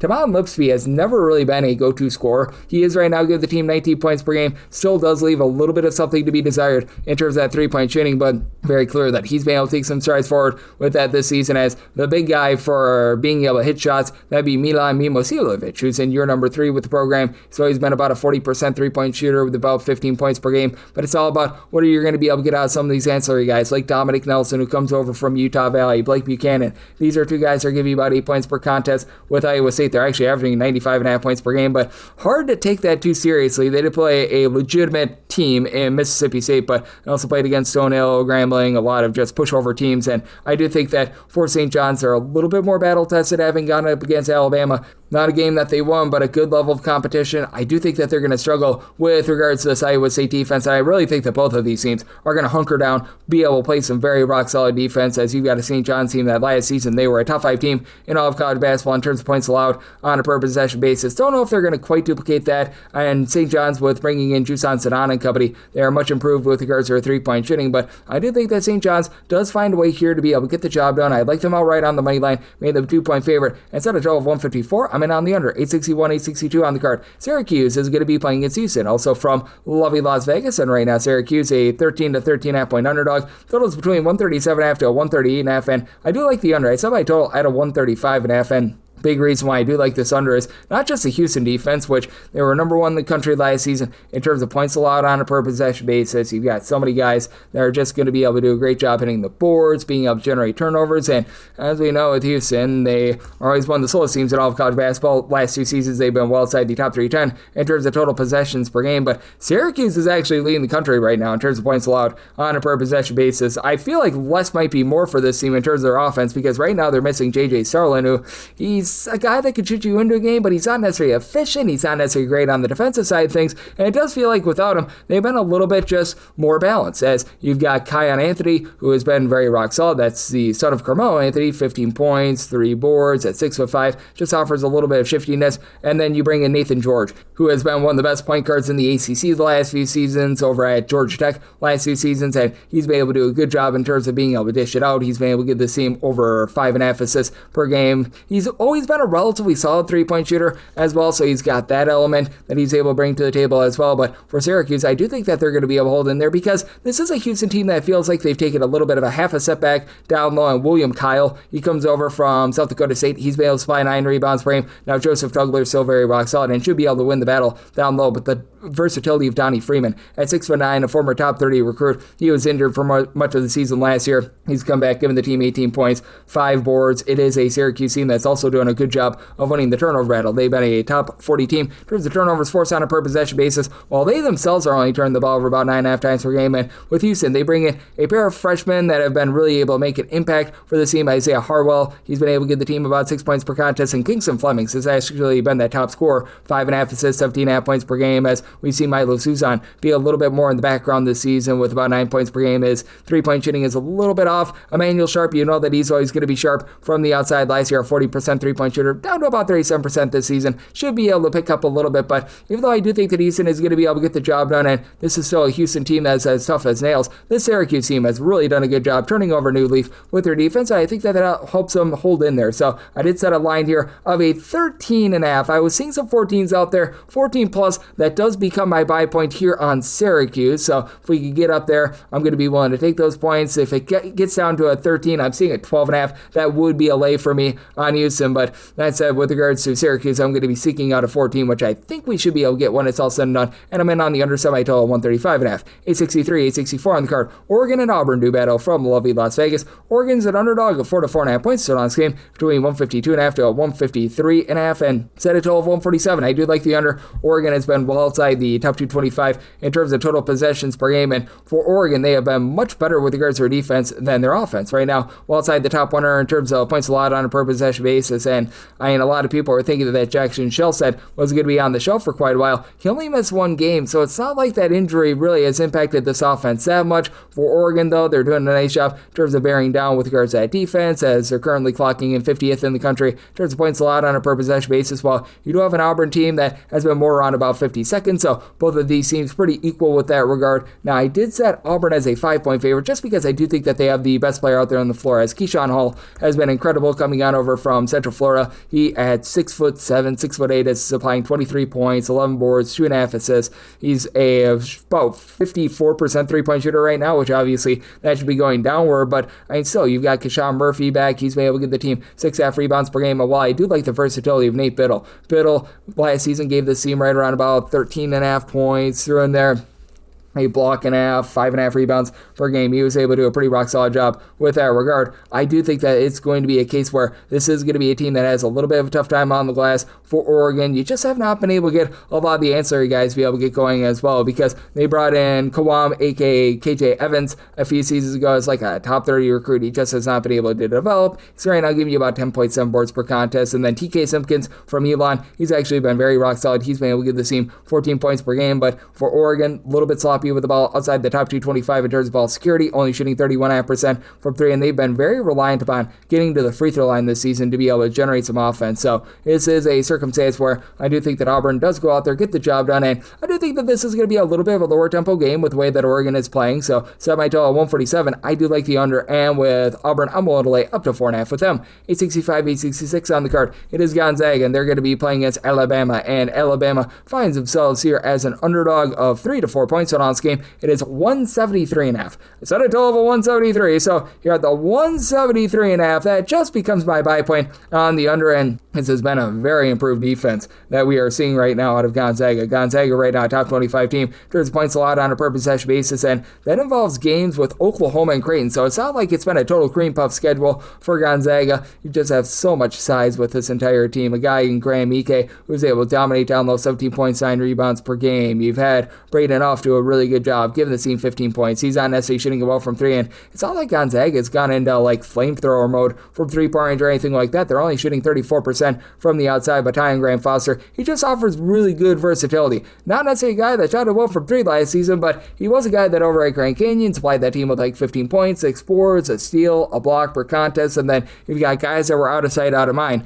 that come back, as you've got the man of steel, Seal Venters, who last we saw him over at Eastern Washington many years ago. He's a 15-plus per game scorer. You've got Jalen Worley, who just does a little bit of everything. He doesn't excel in one thing, but he gives you like 8 points, 6 boards, a pair of assists, a steal and a half per contest. He just makes winning plays. But for Alabama, I do think that backcourt is going to do a good job of helping them hang in there. Obviously, with Alabama, they're a team that they live and die by the three, but you've got Aiden Hallway, LeBaron Filan doing a nice job headlining things with a combined about 38.5 points per game, and then you had Houston Mallett and Latrell Wrightsell deal with injuries over the last few seasons. Getting these guys back is just so instrumental to their success, and Aiden Terrell has been able to give you some versatility at 6'10" as well, as you do have guys that are able to pop it from three. Now, they don't necessarily have the rebounding that they had a season ago with losing Grant Nelson, but Keaton Bristow, who comes over after he was at Tarleton State, he had 6'10", lends really good versatility. He, in that game that we saw them knock off Illinois, and was a very big part of that, and he's a guy that should be able to help this team out a little bit more down low. You've got someone as well in Amari Allen, who's coming from the great state of Wisconsin. He's been able to give you quite a few boards as well, so I do like the overall versatility of Alabama. I do think that with Alabama having already a pair of tests against really good Big Ten teams in Illinois and Purdue, that's going to have them set up for success here, and it's an Alabama team that they themselves only shooting about 34% from three-point range. I think that the defense is going to be a little bit better than advertised here, but Alabama, they do a great job of taking care of the ball. They've been a top 25 team in terms of fewest turnovers on a per possession basis, so I think that they keep it clean enough to just barely hang in there. Gonzaga going to have the crowd on their side, so I did set my line at 3 at a 3.5 plus. I'm going to be willing to take those points, and with this total at a 173.5, set my total 173. I'm in on the under. 867, 868 on the card. It is Michigan, and they're going to be playing against San Diego State, and San Diego State does find themselves as an underdog of 6.5 to 7 points. Thought on this game between 148.5 to 149.5, and I did set Michigan here as a favorite of 8.5 points. I'm going to be willing to lay. With San Diego State, I probably would be more willing to take them here if they were fully healthy, but Latrell Davis is still dealing with a little bit of an injury. He comes over from San Jose State. Now, they did get back Magoon Gwath, and that is very big for this team. He's a true 7-footer that last year gave this team over 2 blocks per contest and actually shot in like the low to mid-30s from three-point range as well. So, I mean, this is a guy that's able to impact the game in so many different ways. That said, I do look at the spot, and with Michigan, you got all sorts of versatility with this team. Ade Mara at 7'3", he's able to do a nice job down low, and it's not even like Yaxel Lundeborg has had an amazing start to the season. Last year, over at UAB, he was shooting in the high 30s from 3. He was able to give that team 16 plus points, 9 plus boards, and he hasn't done as much of that for Michigan. But with Michigan, I do think that they're running a little bit of cleaner offense with bringing in Elliot Kadu, who's been able to give you 5.8 assists per game. Now, the 15 turnovers, that's still a little bit unsightly, but keep in mind they did have an overtime game against Wake Forest as well, so that does warp that number just a little bit, and I do think that things are going to be getting cleaned up as the season goes along with regards to the backcourt itself, but you do bring back someone like an Amari Burnett, who was a 10-point per game scorer a season ago. They've really not given a lot of minutes to Will Shedder, but keep in mind, 2 seasons ago, that was a guy that was shooting 50% from three-point range. You've got Roddy Gale on the side as well, and then on the other end for San Diego State, getting back Reese Waters certainly does help them out. He was a big part of that team 2 seasons ago that was able to make the deep run in the NCAA tournament. Jeremiah Oden, who began his career over at DePaul, Wyoming, he's been all around the block. He's been able to give 10 points per contest, but this is a San Diego State team that they're always looking to play very slow and controlled. They're a top 40 team in terms of turnovers forced on a per possession basis, and also coming off of that double overtime game that very much warps their numbers, because when you play 2 overtimes, you play 50 minutes instead of 40, so the total possessions per game is a little bit wonky with them. They are inside the top 200, which they would not be if you looked at it on a per 40-minute basis. Meanwhile, for Michigan, they are very much speeding up, 18th in the country in terms of total possessions per game, so good old situation of something's got to give. I did set my total at a 146.5. I'm willing to lay up to 8 here with Michigan, and I'm going to be in on that under 869, 870 on the card. Maryland is going to be playing against UNLV out here in lovely Las Vegas. UNLV, pretty much a home 1 to 1.5 point underdog, even though it's not in their, I guess you'd call it, true home arena. And I'm seeing some twos out there with Maryland as well. So it's game between 162 to 162.5, and I did set Maryland as a 5.5 point favorite. With UNLV, this bunch is just very, very banged up right now. We have yet to see Miles Shea this year. You've had the injury to the 7-footer and Emmanuel Stevenson that has been very costly. And then additionally, you are getting some relatively good stars out of the Iowa transfer. I always have a tough time with the name Elijah Dembele, but that said, you've been able to have some good backcourt play. Howard Fleming has come in. He's been able to get the team 11 points, 3.5 assists per game. Dre Gibbs-Lawhorn, who was over at Illinois last season, he's done a great job in terms of giving the team clean off. At 16 points per game. He's not a great 3-point shooter, but Isaac Williamson, who's missed a little bit of time, and now he's back. He's been able to give you 17 points per game. But again, even with getting back someone like a Williamson, you still have a whole bunch of guys that are currently out of the fold that you'd expect to have. And this is a Maryland team that is under the tutelage of Buzz Williams, so there's a little bit of transition, and he's been dealing with a few injuries of his own. Solomon Washington, one of the main guys that followed him from Texas A&M, has yet to play thus far this season. Rakis Passamore, he is a top 75 recruit. He has yet to be able to get out there on the floor either, but David Hewitt, who was a 20-point per game scorer a few seasons ago over at Northern Illinois, he's become really the head of the snake for this team. He's now been able to give the team right around about 18.5 points per game, and now they're getting back Miles Rice as well, a guy that was over at Indiana last season, 2 seasons ago. He was over at Washington State. If they can get him out there on the floor, that would be big, as he was seen in practice, so that's a pretty good sign. And they also did see Solomon Washington in practice as well. I think that you probably get one out of those 2 guys. I don't necessarily know if both of those guys are going to be playing, but that's a relatively healthy sign for a Maryland team that has been very good in terms of being able to generate turnovers. They've been a top 50 team in all of college basketball in terms of turnovers forced on a per possession basis, but they themselves on offense have been turning the ball over about 13 times per game, so they need to clean that up. And this is a Maryland team that is very much based around getting to the free throw line. Currently shooting 81.5% of the free throw line, and they're a top 15 team in all of college basketball in terms of percentage of their points that come from made free throws. And this has been a UNLV team that has been getting a little bit too aggressive for their own good in terms of fouls given. They're in the top 15 in all of college basketball. So I do think that very much plays to the strength of Maryland. I do think that they're going to be able to do a pretty solid job down low, as you also have a guy that comes in from Virginia along with San Diego State and Elijah Sanders, who's been able to give you about 10.5 points per contest for all Payne. He's been around the block. He was with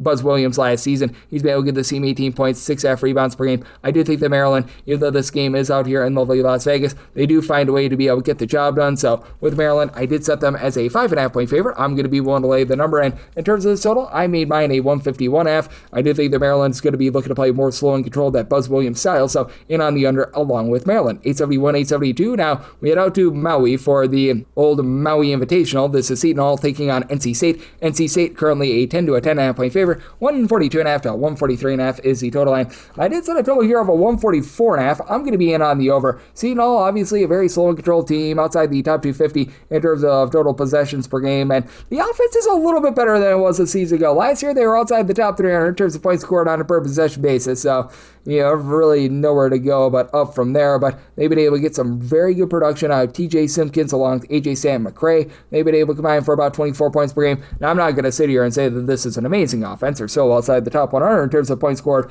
on a per possession basis, and their 2-point shooting percentage is actually outside the top 300 in the country, but They've been able to do a nice job in terms of being able to dominate the boards. You've got a do-it-all guy in Elijah Fisher, who comes on over from Pacific from a season ago. He's given the team 8 points, 3.5 boards, steal per contest, and that's really been what the Seton team has excelled in, being able to generate turnovers. They're currently a top 40 team in terms of turnovers forced on a per possession basis, and for NC State, under Will Wade, they've been able to do a nice job with regards to their defense as well, because with Will Wade, go back to when he was over at McNeese, his teams were actually super-duper slow. They were outside the top 275 in terms of total possessions per game. Now, you're bringing the likes of Darian Williams and company, you're going to be speeding things up a little bit, and NC State right now 110th in the country in terms of total possessions per game, and they do bring with Will Wade a few of those guys that were over at McNeese from a season ago, like a Kadir Copeland, who was able to, as a relatively good big man, be able to give that team like 4 assists. He was flowing the team with about 10 points per contest, so you absolutely love what he's been able to bring to the table. And additionally, I do think that with NC State, the fact that you bring in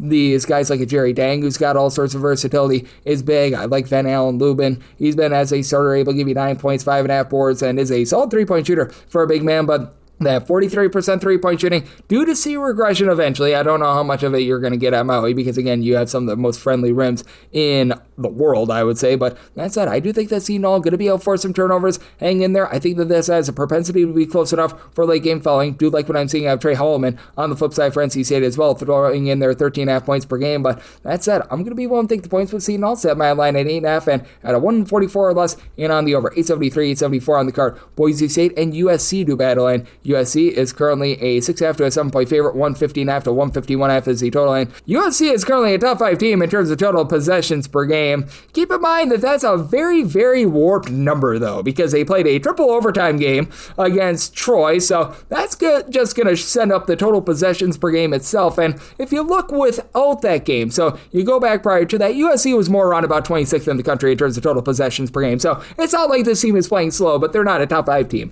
in terms of total possessions per game. Boise State, traditionally a relatively slow and controlled team that they're looking to be able to own the boards. Last year, they were number 1 in the country in terms of defensive rebound percentage. Are back in the top 15 this year, but they have had a relatively tough time in terms of getting things generated down low with their offense as they lose Tyson Dagenhart, and as a result, they're hovering right around about 300th in terms of their 2-point shooting percentage. Now, Andrew Beto has been all sorts of versatile, 15.5 points, 5 boards. He's shooting 46% from 3. Javon Buchanan is shooting 46% from the outside, so the 3-point shooting has been up for Boise State, but also that rim protection has been down. They're outside the top 340 in terms of opponents' blocked shot percentage, so that's been a little bit strange to see, to say the least. And I do think that with this Boise State team, they are going to be able to do a solid job in terms of being able to, shall we say, impact these guards a little bit for USC, as they're allowing teams to shoot less than 30% from 3-point. This is a Boise State team that traditionally has been pretty good with their perimeter defense, typically a top 50 team in terms of points allowed on a per possession basis. And for USC, you do have weapons upon weapons in the backcourt. Chad Baker-Mazzara, the Van Wilder of college basketball, he and Roddy Rice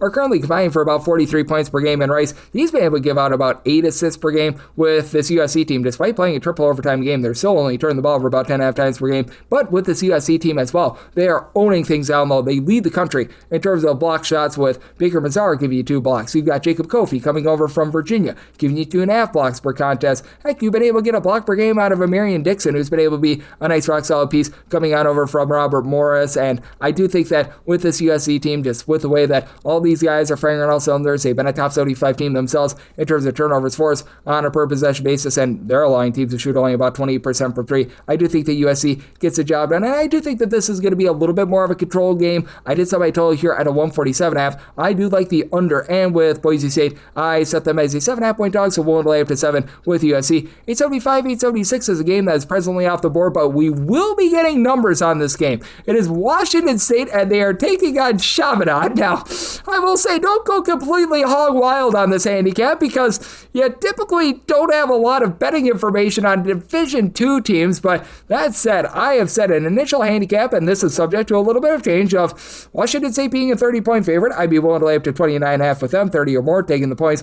with Chaminade, and a total of 156, so 155.5 or less in on the over, 156.5 or higher the under. It is a Chaminade team that's giving up about 80 points per game, and for Chaminade, they've actually been a relatively solid three-point shooting team. They're shooting about 34% from the outside. They're currently 2-1 at the non-Division I ranks, and again, it's a very hard handicap to do because these are non-Division I guys that you typically don't see a lot of, but they brought in someone like a Ken King who was very good at Vincennes. He was actually a very highly touted non-Division I guy along Chris King, so you've got a lot of guys that come in from the junior college ranks, like over at Lubbock Christian University, Fletcher McDonald at 6'8", has been able to give the team a little bit of size, and they do have a former Division I player. That would be Brandon Haddock. He just couldn't see a lot of minutes when he was over at Utah, so you do have one or two guys that have a little bit of experience there. This is a Chaminade team that typically they just do give you a little bit of fight. They're out there on the island. This is not necessarily their anti-air quotes here home gym, but they actually hung in there in an exhibition against Hawaii. That was an exhibition, and Hawaii was not throwing out there their main guys, but that was actually a 93-87 game. So, that's pretty rock solid. They've been playing some things that have been harebrained and crazy, but they also lost to Alaska Anchorage by a count of 57-53. So they have been playing either super duper fast or super duper slow. They have not had a lot in between. If you look more at the 2024-25 numbers, where you have a full data set, they won 16-11 that season. That season, they were a little bit more, shall we say, mid-tempo, and with this Washington State team, you know that they're going to be very much looking to run it and gun it with Washington State. This is a team that's in the top 100 in terms of total possessions per game, leaving something to be desired on the defensive side of things, as they're allowing over 75 points per game. But again, you're now going up against a non-Division I team, and they've actually been the best defensive rebound rate team in all of college basketball. They are allowing opponents to grab just 5.6 offensive rebounds per game, so they've been very much excelling on the glass, and for Washington State, they should be able to do a good job in terms of just their overall size being bigger than that of Chaminade. Andy Okafor, he's a guy that's been around the block. He's been able to give you about 11 points, 5.5 rebounds, began his career over at California. Thomas Thredson, as a 6'6" combo player, shooting over 40% from three, 12 points, 5 boards. Like, for Washington State, they're not necessarily like the biggest Division I team, but they do have more size than what you're going to find out of a D2 team, and I think that Jerron Morton is going to be able to give you a little bit more moving forward. He was over at Morehead State last season, where he gave that team about 10.5 points, 3.5 assists, was a high 30s three-point shooter. Right now he's shooting 8.3% from three-point. That should be going northward, and Washington State as a whole has only been able to shoot about 30.5% from three-point, and they're allowing opponents to shoot 39.5% from three-point. Washington State never has really been the world's greatest offensive team last year. They were more around about 180th in the country in terms of opponents' three-point shooting percentage, and they did leave something to be desired with regards to offensive rebounding, but I do think that they're going to do a pretty solid job of being able to take it to Chaminade here, especially with this team shooting over 60% from two-point range down low. So at a 29.5 or less, I'm willing to lay with Washington State, 30.5 or more, taking the points from Chaminade, and then 155.5 or less in on the over, 156.5 or higher, the under 877, 878 on the card. It is Texas and Arizona State doing battle from the island, and Texas, they are back to being a 7 to 7.5 point favorite. 151 to 151.5 is that total, and with Texas, I did set them as a favorite of 7.5 points, so I'm going to be willing to lay up to 7 with them. This is a Texas squad that has been doing a great job with regards to backcourt, but down low, they've been able to get some really nice, shall we say, surprise pieces to be able to step up. Lucine Traore, who he was missing all of last season, he actually came over with Sean Miller from Xavier. He's been able to do a rock solid job, giving the team 8 rebounds per game. He was a double-double machine over at Long Beach State 2 seasons ago, and then from Florida International, Mateus Volkatatis, who he last season wasn't even amazing over at Florida Atlantic. He was solid, but he's come in, he's given the team 16.7 rebounds per game. You knew what you were going to get in the backcourt, but it's actually been Dalen Swain, who comes over from Xavier as well, who's been that top scorer in the backcourt, 15 points per contest. Not necessarily shooting great from three, and Texas is only shooting about 30.5% from three-point. Shendall Weaver, he should be able to help this team out a little bit more, as he has yet to make a three thus far this season with about 6.5 points per contest. Simeon Wilcher has been really your top three-point shooter coming over from St. John's. He, Jordan Pope, and Draymond Mark, all between 8.4 and 10 points per contest. You expect a little bit more there, and I do think that this could be a good rebound spot, because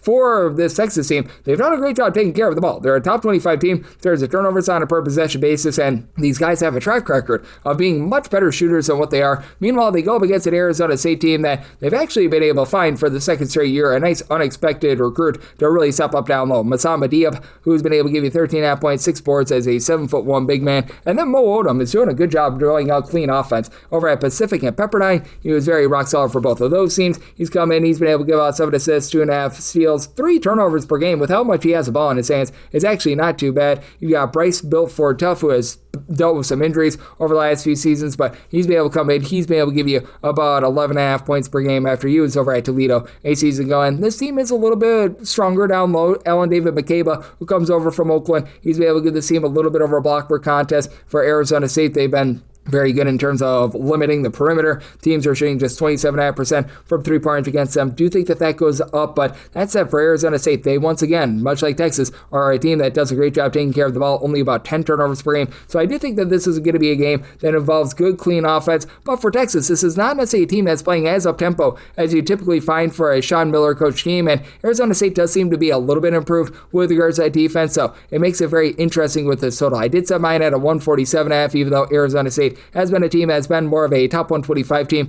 in terms of total possessions per game. You do have a Texas team that I think that's a little bit of a byproduct of the competition, but they're more around about 230th in the country in terms of total possessions per game. So this is a game where I'm going to be in on the under and willing to lay up to 7 with Texas. 879, 880 on the card. You've got from Daytona Beach, Florida, Ohio, and George Mason. George Mason, a 6.5 point favorite, 145.5 to 146.5 is the total. And I set George Mason as a favorite here of 7 points. So I'm going to be willing to lay the 6.5. For Ohio, they've slowed down quite a bit from a season ago. They're down outside the top 170 in terms of total possessions per game. And for Ohio, I do think that they're going to be a little bit better on defense than they were a season ago. Currently, they're a bottom 5 team in the country with opponents shooting over 42% from three-point range. They were bad with their three-point shooting last season. They're not going to be quite that bad. That said, it does leave quite a bit of something to be desired, even though you've got Jackson Pavletsky, who's a bit of a do-it-all guard that's back from a season ago, 22 points, 4 assists, right now shooting 47% from three-point range. Javon Simmons, the transfer from Toledo, has been able to give you about 13.5 points, 5 boards, and Aiden Holloway. He's been able to do a nice job supplying this team with 14 points per contest as well, but you just have some mixers and shakers that have been out of the lineup. Jalen Brett has been in and out. He's already missed 3 games due to injury. Elijah Elliott, he's a nice ancillary piece that returns from the season ago. He's been out the last few games. Did return in that game against Bethune Cookman, so I do expect him in this game, but for George Mason, it's just like going to the dentist. This team last year was 10th in the country in terms of points allowed on a per possession basis. They're right back there this year, currently clocking in 12th, and they're doing this with Braden O'Connor, one of their star guards, currently deal with a little bit of an injury, but they're just built so well down low. You're bringing Nick Ellington along with Dola Adbayo from the mid-major ranks, Ellington from Murray State, Adbayo over at Mount St. Mary's. They've been able to combine for 7 rebounds per game. This team always does a good job of being able to win that battle on the boards, and they're doing so despite the fact that you really don't have one guy that's giving you more than 5.2 rebounds per game, and that would be Riley Allenpatch. 6'11" big man that comes in from Sanford. He was able to pop a few threes over at Sanford, not doing as much of that this year, which is probably for the better, but Jari Long, Corey Mincy have done a nice job in terms of leading the backcourt. Mincy, the transfer from Presbyterian, about 17.5 points per game. Long spent some time over at Maryland where he just didn't see a lot of minutes behind the Crab 5, but still, he's been able to do a nice job shooting over 40% from 3. Now, for George Mason, this is a team that's outside the top 250 in terms of total possessions per game, and they are turning the ball over about 14.5 times per game, so the offense has been a little bit limited there, but this defense, they do a nice job on the inside, they do a nice job on the outside. I think that they get the job done here against Ohio with that defense. So, set my line at 7. I'm going to be willing to lay with George Mason. Made a total of 139. I'm in on the under. This is the last game on the normal Las Vegas betting board before we hit the extra games. 881, 882, Florida Atlantic. They're going to be playing against Loyola Marymount. Loyola Marymount is a 2.5 to a 3-point underdog. Total on this game between 152.5 to a 153.5. And I like Loyola Marymount here, even though the game is in the state of Florida. Set Loyola Marymount as a 2.5 point favorite. So, going to be taking them out right on the money line with this Loyola Marymount team. They've been relatively solid in terms of generating turnovers. Top 175 team in terms of turnovers forced on a per possession basis, but this is a top 60 team overall in terms of points allowed on a per possession basis. In games played away from home, they're in the top 35, and for Loyola Marymount, they've had MJ Amy, who's in the system for season number 2 after he was a 15-plus point per game scorer over at San Jose State, really take hold. 17.5 points, 4 boards, a steal per contest, and then you've got Jan Vide, who's been dealing with a little bit of an injury. He was out for the team's last game. That's something that you do want to be monitoring. There's a chance that he goes here, but I've rolled him out. He's been able to give the team about 15 points per contest, but even if you're without him, hot Rodney Brown has come in from Virginia Tech. He was a good 3-point shooter there. He's right now shooting 47% from 3. This is a unit that they shoot 41.6% from 3, and Florida Atlantic, for a second straight year, are right now checking in outside the top 300 in terms of opponents' 3-point shooting percentage. They just don't guard the arc, and then you just don't know what you're going to get out of Cannon Carlisle night in, night out. spent the last 2 seasons over at Stanford and Indiana. This is a guy that can shoot you into a game. This is a guy that can shoot you out of a game with him shooting 30% from 3-point range, and he turns the ball over quite a bit. Now for FAU, this has been a top 100 team in terms of points scored on a per possession basis, and they're pretty sturdy on the glass right now. They've been a top 100 team in terms of offensive rebound percentage. A lot of that has been due to the fact that you've got Xavier Pendleton along with Devin Williams down low, being able to combine for 10 rebounds. Both are giving you about 8.5 points per game. And Devin Vanderpool, he's really been able to take some strides forward. Last year was a little bit of an afterthought. This year he's giving you 16 points, 6 boards, 3 assists as a 6'4", a little bit of a do-it-all guy. So I like what he's bringing to the table. And the main returner from a season ago, Nicolo Moretti, he's only been able to give you like 3 points per game. They have gotten nothing out of him. But that said, with regards to this Florida Atlantic team, the way that they just don't guard the arc, even though they're pretty rock solid down low, I do think that that's going to be their undoing. And I think that Loyola Marymount holds up on defense, finds a way to be able to get the job done. Some line at 2.5 with Loyola Marymount the favorites. I like them on the money line. Made a total of 148.5. I like the under, and we hit the extra games now. The normal betting board picks are complete, but there are some extra games today, so we go into the bonus. 306-501, 306-502. East Texas A&M is on the road against Fairleigh Dickinson, and Fairleigh Dickinson hopes to be fairly priced as a home underdog of 2.5 to 3 points. It's on this game between 153.5 to 154.5. Made a total of 150. I'm in on the under. Fairleigh Dickinson is always a pretty up-tempo team, but you'll notice in the transfer portal, they actually picked up a lot of bigger guys. Typically, this is a Fairleigh Dickinson team that's one of the smallest teams in all of college basketball. Not so much, and they've slowed down a little bit from past seasons. About 95th in the country in terms of total possessions per game. You've got an East Texas A&M team that is relatively up-tempo, about 126th in all of college basketball, but for this East Texas A&M team, man, this is a team that's not getting a lot going on offense outside the top 3 in terms of points scored on a per-possession basis. They do bring in from Charleston St. Ronnie Harrison, who in a small 8-game sample size, he was giving that team about 8 points/9 points per contest. Michael Florian, he comes over from St. Bonaventure after he just could not get out there on the floor, but at 6'11", he does help out the rebounding, but the main forte of this East Texas A&M team is generating turnovers. Last year, they were a top 75 team. In terms of turnovers forced on a per-possession basis, you just need to get more out of Josh Taylor down low as well. A few seasons ago over at East Tennessee, he was able to be a relatively good 5-rebound, 7-point per game guy, and he's been a career about 32% 3-point shooting, so he's got a little bit of versatility there. But East Texas A&M, for the second straight year, they're well outside the top 175 in terms of their 3-point shooting percentage, and even though Fairleigh Dickinson has not necessarily been as efficient on the offensive side of things as they have been in the past, they've been able to do a better job down low. East Texas A&M right now 292nd in terms of rebound percentage. Fairleigh Dickinson is actually in the top 200. Cyril Martinoff has come in as a true 7-footer. He's been able to give the team 5 boards per contest. And then Tashad Jackson, he's a little bit undersized at 6'4", but when he was over at VMI 2 seasons ago, he gave that team a double-double, 10.6 points, 10.4 boards per contest, and he's been able to give the team about 8.5 rebounds per game. Career about 33% 3-point shooter, so he's got a little bit of ability to pop it and lock it from 3-point range. The facilitation has taken a little bit of a step back as they've been looking to Joy Niesman, who comes over from the non-D1 ranks. He's been able to give the team 3 assists per game, and for Fairleigh Dickinson outside the top 225 in terms of ball security, so I do think that this game is going to be a little bit sloppier, but with the way that Fairleigh Dickinson is doing a much better job down low, grabbing for themselves some second chances, getting a few more blocks, I do think that they get the job done here against East Texas A&M. I said Fairleigh Dickinson as 4-point favorite. I like them on the money line. Made a total of 150, so I'm in on the under. 306-503, 306-504. The bracket plus the Bucknell Bison are playing against Bowling Green. This is also from, I believe, the great state of Florida, and with Bowling Green 6.5 to 7-point favorites in a neutral site. 147.5 to 148 is the total, and for Bowling Green, I did set them as a favorite of 6.5 points, so 7 is my buy point on Bucknell. This is a Bucknell team that they took it on the chin when they went up against St. John's and Pittsburgh last week, but now you're taking a step down in competition. And for Bowling Green, when things are really rocking and rolling in the Todd Simon system, they're looking to bump up the tempo. Currently, they're about 100th in the country in terms of total possessions per game. Bowling Green has been a top 30 team in terms of turnovers forced on a per possession basis, and for a Bucknell team that has turned the ball over about 14.5 times per game, that's a little bit of an issue, but I do think the Bucknell is going to be able to do a good job down low. Out of their top 4 scorers, 3 of them are giving you at least 4.5 rebounds per game, with Amon Doris, a 6'11" big man that comes over from Germany being the main guy, 13.5 points, 4.5 boards, and then you've got Rhode Bijek, who's been able to give you about a block, 5 rebounds, 12.5 points per game, like what these guys are bringing to the table. For Bucknell, it certainly has been a case where the metrics have not been great. They're outside the top 225 terms of points allowed on a per possession basis, and I do think that they're going to be looking to run a little bit more than they did a season ago, so I do like the over, but I think that they hold in there against a Bowling Green team that doesn't have a lot of three-point shooting for the second straight year. They're shooting about 30.5% from three. I love the fact that they're bringing back Javonte Campbell. Campbell last season, he was one of the top players in all of college basketball, generating 2.8 steals per game. He's up to 4.4 steals, 20 points per game. He last year shot only about 25% from three-point range, though, and that has not really improved this season. Then you've got Sam Towns, who's been able to do a nice job, give this team about 10.5 points per game. Mayor Wool, he was over at Eastern Kentucky, so he knows about a system that generates turnovers and goes a little bit up and down. He and Josiah Shackelford, as guys with size, have been able to combine for about 27 points per contest, and Mayor Wool is actually shooting 53% from three. We should see that go downward a little bit, but even though Bowling Green has done a great job of generating turnovers, they themselves turn the ball over about 12 times per game. They've done a great job of limiting offensive rebounds for their opponents. They've been a top 20 team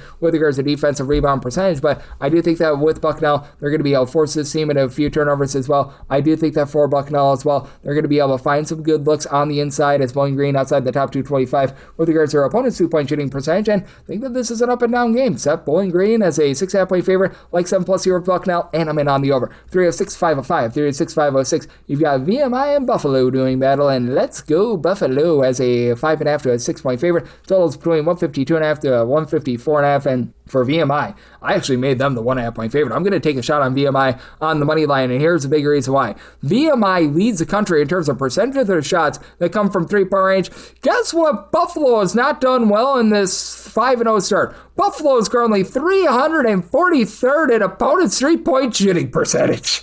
They are allowing teams to shoot 40% from three, and it's not like it's a fluke. Like last year, they were about 340th in opponents' three-point shooting percentage there. So this is going to be really good for this VMI team that they bring back a lot of leadership from that backcourt from a season ago. You've got TJ Johnson, who's been able to do a very rock-solid job, giving the team 20 points, 8 boards, 2.5 assists per contest, and then you throw in there Linus Holstrom. He's back from season ago. He's shooting over 40% for three, 10 points per contest. Walker Andrews has been a nice ancillary piece with about 14 points per contest, and for this VMI team, they're probably going to take it on the chin a little bit down low. AJ Clark has been able to give you 8 rebounds per game, but at 6'4", he doesn't necessarily have a ton of size, and this is a Buffalo team that you've got Noah Batchelor. He began his career over at Maryland. He's done a nice job getting this team about 7 rebounds per game, and then you do bring back one of your main scorers in Ryan Sable, who's been able to give you 15.5 points per game, but it's really been all about Daniel Freitag, who he began his career over at Wisconsin, and he was just unable to get out there on the floor last season. This year, he's been able to give this team 21 points, 3 assists. He's shooting 39% from three, and Buffalo is currently a top 40 team in terms of points scored on a per possession basis, so I did set a total here of a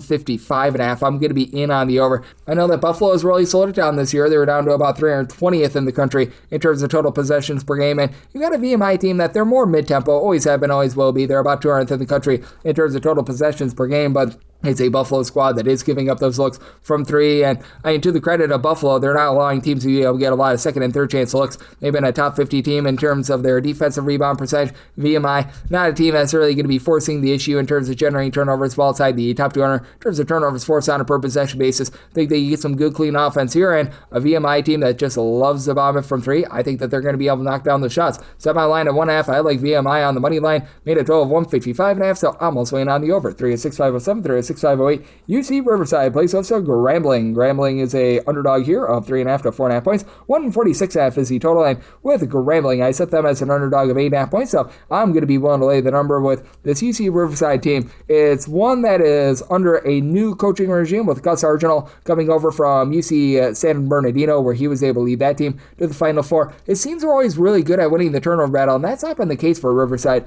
this year. Right now, they're turning the ball over about 3.8 times more than their opponents, but they've been able to find some good three-point shooting with Andrew Henderson really leading the charge, 15 points per game. He's shooting over 38% from three. He comes in from the non-D1 ranks, and then a guy that was glued to the bench last season over at Montana State in BJ Colley. Good versatility there at about 6'10", 7.5 points. He's been able to give you a block, 4 rebounds per game, so do like what he's able to bring to the table. This is a Grambling team that they're under a first-year coach as well, Patrick Carreri, who did a really good job over at Florida A&M, but it does feel like this is going to be a little bit of a challenge for him to be able able to find good, clean offense with this team. They're outside the top 320 in terms of their ball security. Now, they themselves have been a top 125 team in terms of turnovers forced on a per possession basis, and you do have a few guys that followed him on over from Florida A&M, most notably Roderick Coffey, who's a guy that at 6'5" just does a little bit of everything. 9 points, 4 assists, 2 steals. He's right now shooting 53% from 3. That's not going to be a mainstay, but Jamal Lieb, he's been able to do a nice job coming over from Appalachian St for Mutt Lieb. He's been able to give you about 10.5 points. He's right now shooting 50% from 3, and it's more of a career 36% three-point shooter, but that ball security is a little bit of an issue. This has been a bunch that has just not been able to generate for themselves a lot of second and third chances as well. Just want to have a lot of size with this team, with Rodarius James and Devin Franklin being your main guys down low. They've been able to combine for about 7 or so rebounds per game. These are 2 non-D1 guys that have stepped in with Jones. Spent a little bit of time at Troy as well. They've been trying to really hold it down low, and I do think that for this UC Riverside team, even though you don't necessarily have like a boatload of size or anything like that, someone like Osiris Grady, who comes over from Utah Valley, who's been able to give you some boards per contest, should be able to win that battle down low. And they do have Markel Worthy, who comes in from UMass. He's been able to give the team 4 assists, not necessarily a great three-point shooter, but I do think that they get the job done against a Grambling team in all sorts of transition. I do think that both of these teams going to be relatively mid-tempo when it's all said and done, but it's at a total of 142.5. I think that you get a lot of turnovers in this game, so like the under, and UC Riverside laying the number. 306-509, 306-510. Lamar and Oakland do battle from Montana. This is a game that's off the board because Lamar, they played earlier, and you've got an Oakland team that I said as a 5.5 point favorite. I'm going to be willing to lay up to 5 with Oakland, 6 or more. Take the points with Lamar, 147 or less, in on the over 148 or higher, the under end for Oakland last year. They were one of the slowest teams in all of college basketball, and it's not as if this team is going to be a rocket ship this season, but that's it for this Oakland team. They're now up to about 173rd in the country in terms of total possessions per game.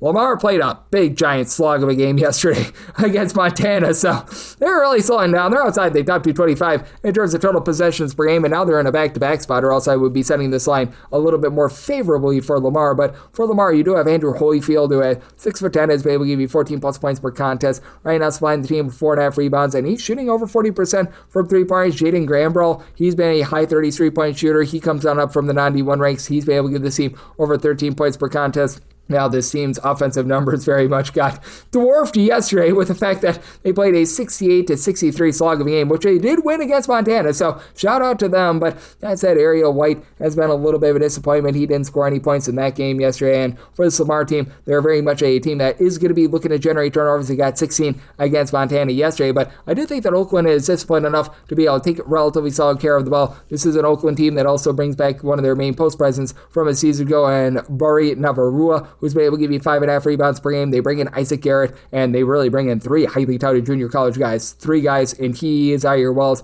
along Corey Thurman, who are all in the top 30 according to JUCORecruiting.com's top 100 list. For Garrett, comes over from Salt Lake City Community College, 16.5 points, 5 boards at 6'8". He's capable of popping in from 3. Hasn't done a great job of that this year, but Brody Robinson, who is a main facilitator of a UT Arlington, he's been able to give this team some direction. He's right now doling out 4 assists, 14 points per game, high 30s three-point shooter throughout his career, right now shooting a little bit over 40% from 3, and Oakland's taking good care of the ball. They're turning the ball over 10.5 times per contest now. Their three-point shooting defense last year was poor, and it's poor once again. They're allowing opponents to shoot 37% from the outside, but I do think that they find a way with this Lamar team coming off of a rough back-to-back and all that they've got down low to be able to find a way to get the job done. 1 to lay up to 5 here with Oakland, 6 or more taking the points with Lamar, 147 or less, and on the over 148 or higher, the under 365-11, 365-12. Rice, we give our O to Lane Kiffin, go Owls, against Kennesaw State, the Owls. We give our O to Lane Kiffin again, go Owls, as in the Battle of Owls, it is Kennesaw State, a 4 to 4.5 point favorite, 159.5 is the total, and I've been on the Owls. That's a joke, of course, but that's it. With Rice, I set them as a 4-point favorite. I do like Rice here, outright on the money line. For Kennesaw State, this was a unit that last year they were well outside the top 275 in terms of their three-point shooting percentage, and they should be a little bit better this year. They bring back Simeon Cottle, who had a nice year last year. He's been able to give the team 17.5 points per contest, and then they get back RJ Johnson as well. 2 seasons ago, he was giving the team 7 points per contest, dealt with injury last year. He's back, and right now he's giving the team 11.5 points per game. This is a Kennesaw State team that's been pretty solid in terms of being able to generate turnovers, but their numbers are very, very much, shall we say, warped by the fact that they played against 2 non-Division I teams, and when they played against those non-Division I teams, they just really, really, really beat up on them. And then when they faced off against South Florida, they gave up over 100 points. So, it's a little bit touch and go there, but that said, with this Rice team, they've been able to do a nice job shooting from three-point range over 38%. They're currently 38th in the country in terms of their three-point shooting percentage, and I've always thought that you've had a very undervalued coach in Mr. Rob Lanier. Lanier was able to win 20 games over at SMU and then got canned, and he brought with him one of the main guards right now, Jalen Smith, who's been able to give you 12.5 points per game. Trey Bordeaux is in year number 2 of the system. He's giving out about 3 assists, 14 points per contest. And then Nick Anderson, who was over at Prairie View, small sample size for them last season, but in like 10 games, he was able to give them 15 plus points per contest. He's been rock solid. Now, Rice is doing a great job as well of being able to hit the boards, top 75 team in terms of percentage of the missed shots that result in an offensive rebound. You don't get a lot of scoring out of him, but Andrew Akuchi at 6'9", he's been able to give you about 4.5 rebounds per game. And with this Kennesaw State team, you've got a few guys that are out of the fold from a season ago with regards to a rebounding perspective. Not a lot of size here, as Brandon Lewis right now, your main guy, down low at 6'8". He's been able to give you about 5.5 rebounds per game. It's a Kennesaw team that overall is a top 100 team in terms of percentage of their missed shots that result in an offensive rebound, but Kennesaw, I think, is going to see some negative regression with the fact that teams are only shooting about 26.3% from three-point range against them. I think that Rice gets them from the outside, and I do think that this is going to be a little bit of a slow-down game. You got a Rice team well outside the top 150 in terms of total possessions per game. Now, Kennesaw State is looking to be a little bit of a rocket ship. Kennesaw State has been one of the fastest teams in all of college basketball over the last few years. Currently, they are number 3 in terms of total possessions per game, but I like Rice to be able to slow it down. Semi-total 152. I like the under and Rice on the money line. 306-513, 306-514. Holy Cross plays host to Siena. Siena is a favorite here of 7.5 to 8.5 points. The last game, it is 140.5. This opened up at 7.5. Now it's going northward, but I like Holy Cross with the points. With Siena, you did lose 3 guys that gave you at least a block per game last season, so that hurts this backcourt. And for Siena, you got a lot of your guards back from a season ago. Gavin Doty has been able to, as a 6'5" do-it-all guy, give you 16 points, 5 boards from three-point range. He's shooting only about 31% this year. Last year was in the high 30s from three-point range. And then you got Brandon Coyle back. He's a 6'7" do-it-all sort of guy that last year shot 39.5% for 3 with 13 points per game, down to about 10 points per contest thus far this season. But I do think that for Holy Cross, their overall three-point shooting is going to be able to keep them in it. For Holy Cross last year, they were a top 15 team in all of college basketball in terms of their three-point shooting percentage. Lost a few guys from season ago, but Tyler Boston, one of my favorite stats ever, he shot 81% from 3 last year. Small sample size of 10 games, but he's come back. He's been able to give the team 15 points per contest, and he's down to a hearty 44% from three-point range. Joe Nugent, he's a 6'6", a little bit of a do-it-all guy, 14 points, 4 boards, shoots 42.5% from three-point range. And then those ancillary guys in the backcourt, Gabe Warren, DeAndre Williams, they've been able to give you 6 to 6.5 points per game. They've been solid. Now, one thing that Holy Cross doesn't do is get to the free throw line. Last year, they were last in the country in terms of free throw attempts per possession. They're right now averaging 0.3 blocks per contest as well. That is dead last in all of college basketball. They've got 2 block shots in 6 games. So, yeah, they're not necessarily doing the world's greatest job there, but they're not allowing a lot of second chances either. They've been a top 125 team in terms of defensive rebound percentage. They're a bottom 10 team in terms of grabbing offensive rebounds themselves. So this is going to be a make it and take it sort of game, but I do think that both of these teams are going to be able to get it going from three-point range. I do think that you see some nice, clean, efficient offense here with a Siena team that has not been necessarily too stellar on defense. They're outside the top 100 in terms of points allowed on a per possession basis, and Holy Cross last year was outside the top 300 in terms of points allowed on a per possession basis. They're right back there, but do think that the three-point shooting leads to an over, semi-total 145.5. So like the over and set Siena as a 3.5 point favorite, so we'll take those points with Holy Cross. 306-515, 306-516. Central Connecticut is playing us to Sacred Heart. Sacred Heart is an underdog of 3 to 3.5 points. 141 to 141.5 is the total, and set a total of 145. I like the over, mainly because Sacred Heart for the second straight year is outside the top 300 in terms of opponents' three-point shooting percentage, and I set Central Connecticut as a 7-point favorite. This has been an undervalued team that already has knocked off 2 power conference teams in Boston College and Rutgers on the road, and they really laid it on Rutgers. They won that game by 13 points, and you've got Darren Smith, who's back from a season ago. He's supplying the team with 16 points. Last year shot over 40% from 3, and right now he's shooting more like 33% from 3, and overall it's a Central Connecticut team that's shooting about 35% from 3. It's relatively solid, but they just do a good job of doing the little things well. They return the ball over only 10 times per game. They're a top 20 team in terms of fewest free throw attempts per possession for their opponents. They're a top 50 team in terms of opponents' field goal shooting percentage, so they're really checking all the boxes, and this is a Sacred Heart team that they're very much based around three-point shooting. Over 52% of their shots are coming from three-point range, and Central Connecticut last year was a top 30 team in opponents' three-point shooting percentage, and they're actually allowing a lower percentage right now, with opponents shooting 28.7% from three now. Anquan Hill, he's a very versatile 6'9" guy for Sacred Heart, who's been able to give the team 15.5 points, 7.5 boards, shot over 40% from three last year. We've seen him take a step back thus far this season, but you're bringing Deshaun Gittins, who was over at Florida International last season. He's been able to supply the team with 14 points, and for Sacred Heart, they've been much better in terms of generating turnovers this season as well. They have been a top 175 team in terms of turnovers forced on a per possession basis, but they are just giving it up from three. They're allowing opponents to shoot 39.5% from three-point range after they were outside the top 320 in terms of opponents' three-point shooting percentage last season. They should be a little bit better down low with Jan Farrell, who began his career over at St. Bonaventure, giving you a little bit of rebounding, but he hasn't really impressed thus far. He's only been able to give you about 4 rebounds per game, so I do think that a Central Connecticut team that did lose Abdul Bamoa down low, they're still going to be rock solid down low, like what Nico Ashley at 6'7" has been able to supply. He's been able to give you about 7 points, 3.5 rebounds per game, and then Max Frazier,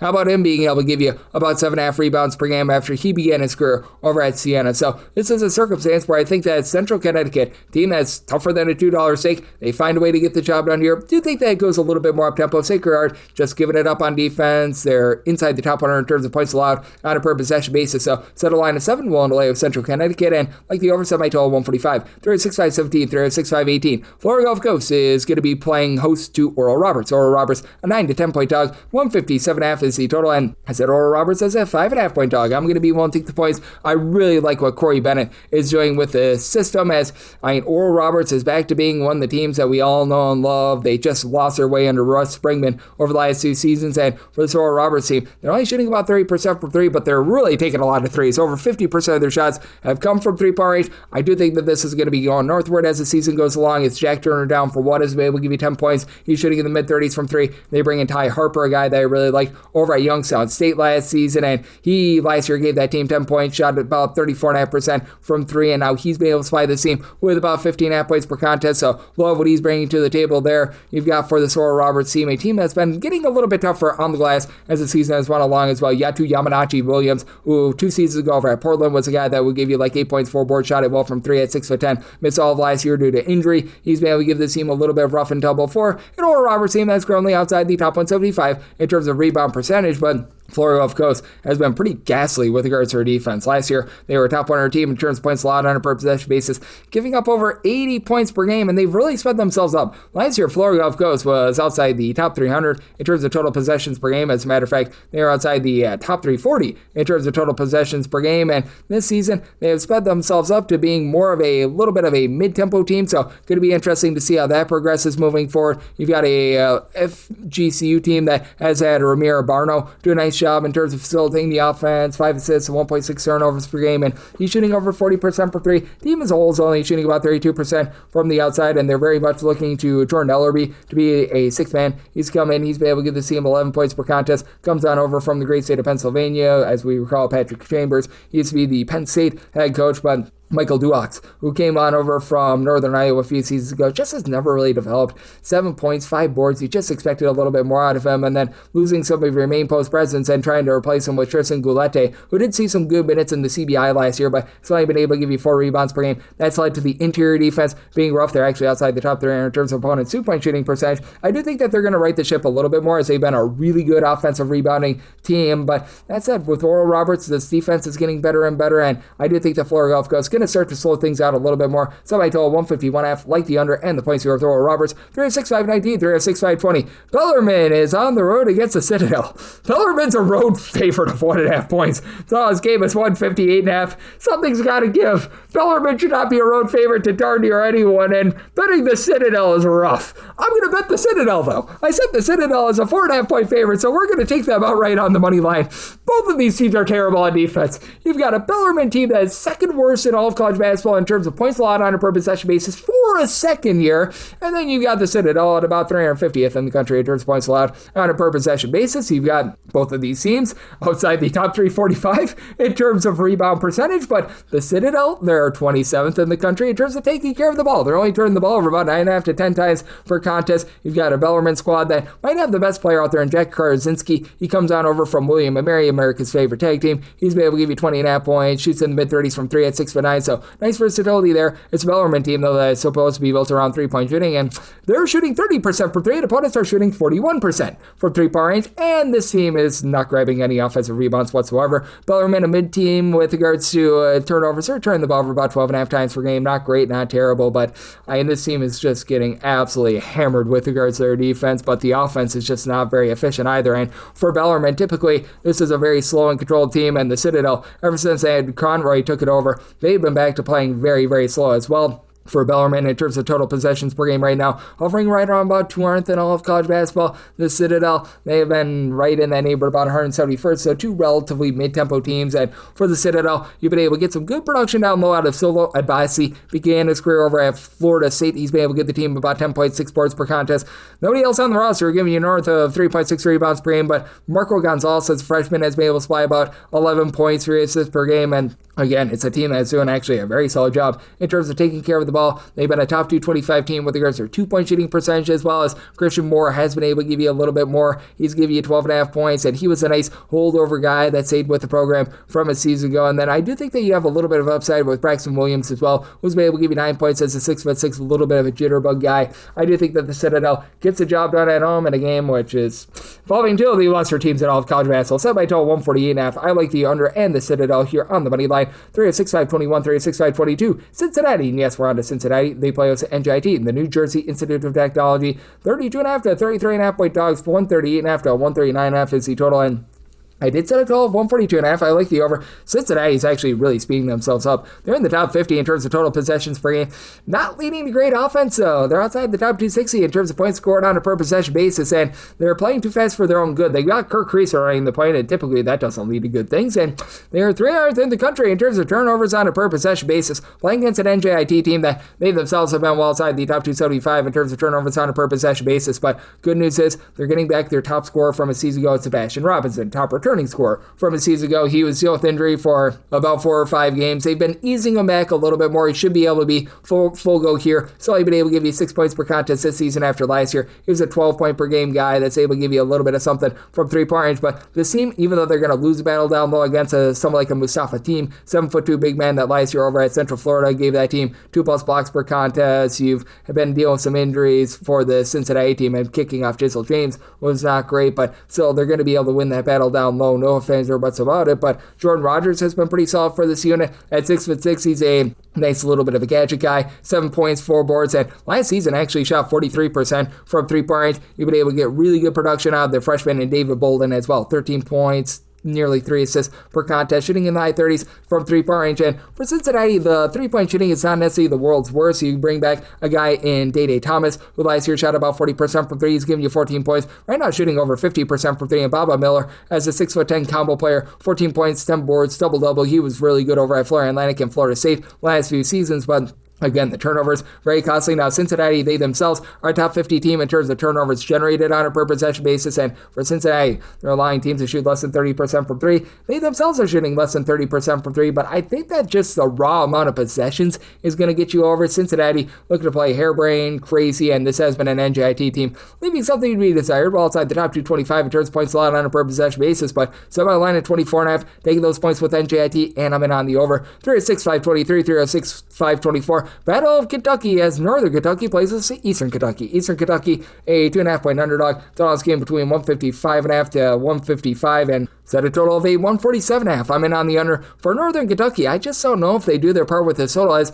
they typically like to play very slow and controlled. Meanwhile, you've got an Eastern Kentucky team that they are very much looking to run. For Northern Kentucky last year, while outside the top 275 in terms of total possessions per game, currently checking in about 221st. Eastern Kentucky, this team is 38th in the country in terms of total possessions per game, and for Eastern Kentucky, the lifeblood of this team is just generating turnovers. They're typically a top 55 team in terms of turnovers forced on a per possession basis, and this year it's been a little bit down, but they've also been able to do a good job down low in terms of being able to pull in their second and third chances. Top 100 team with regards to their offensive rebound percentage. Austin Ball and Matavius Myrick are your top 2 scorers, combining for about 24.5 points per game, and Myrick, he's been able to give you about 6.5 rebounds per game, and 3.4 of them are on the offensive glass. You've got a good 3-point shooting team here with MJ Williams Williams being able to shoot about 41.5% from three. You have to think that Turner Buttrey, who's been in the system for quite a while, he's a career right around about 37% three-point shooter. He's right now shooting 9% from three. That's going to be going northward. And then on the Northern Kentucky side of things,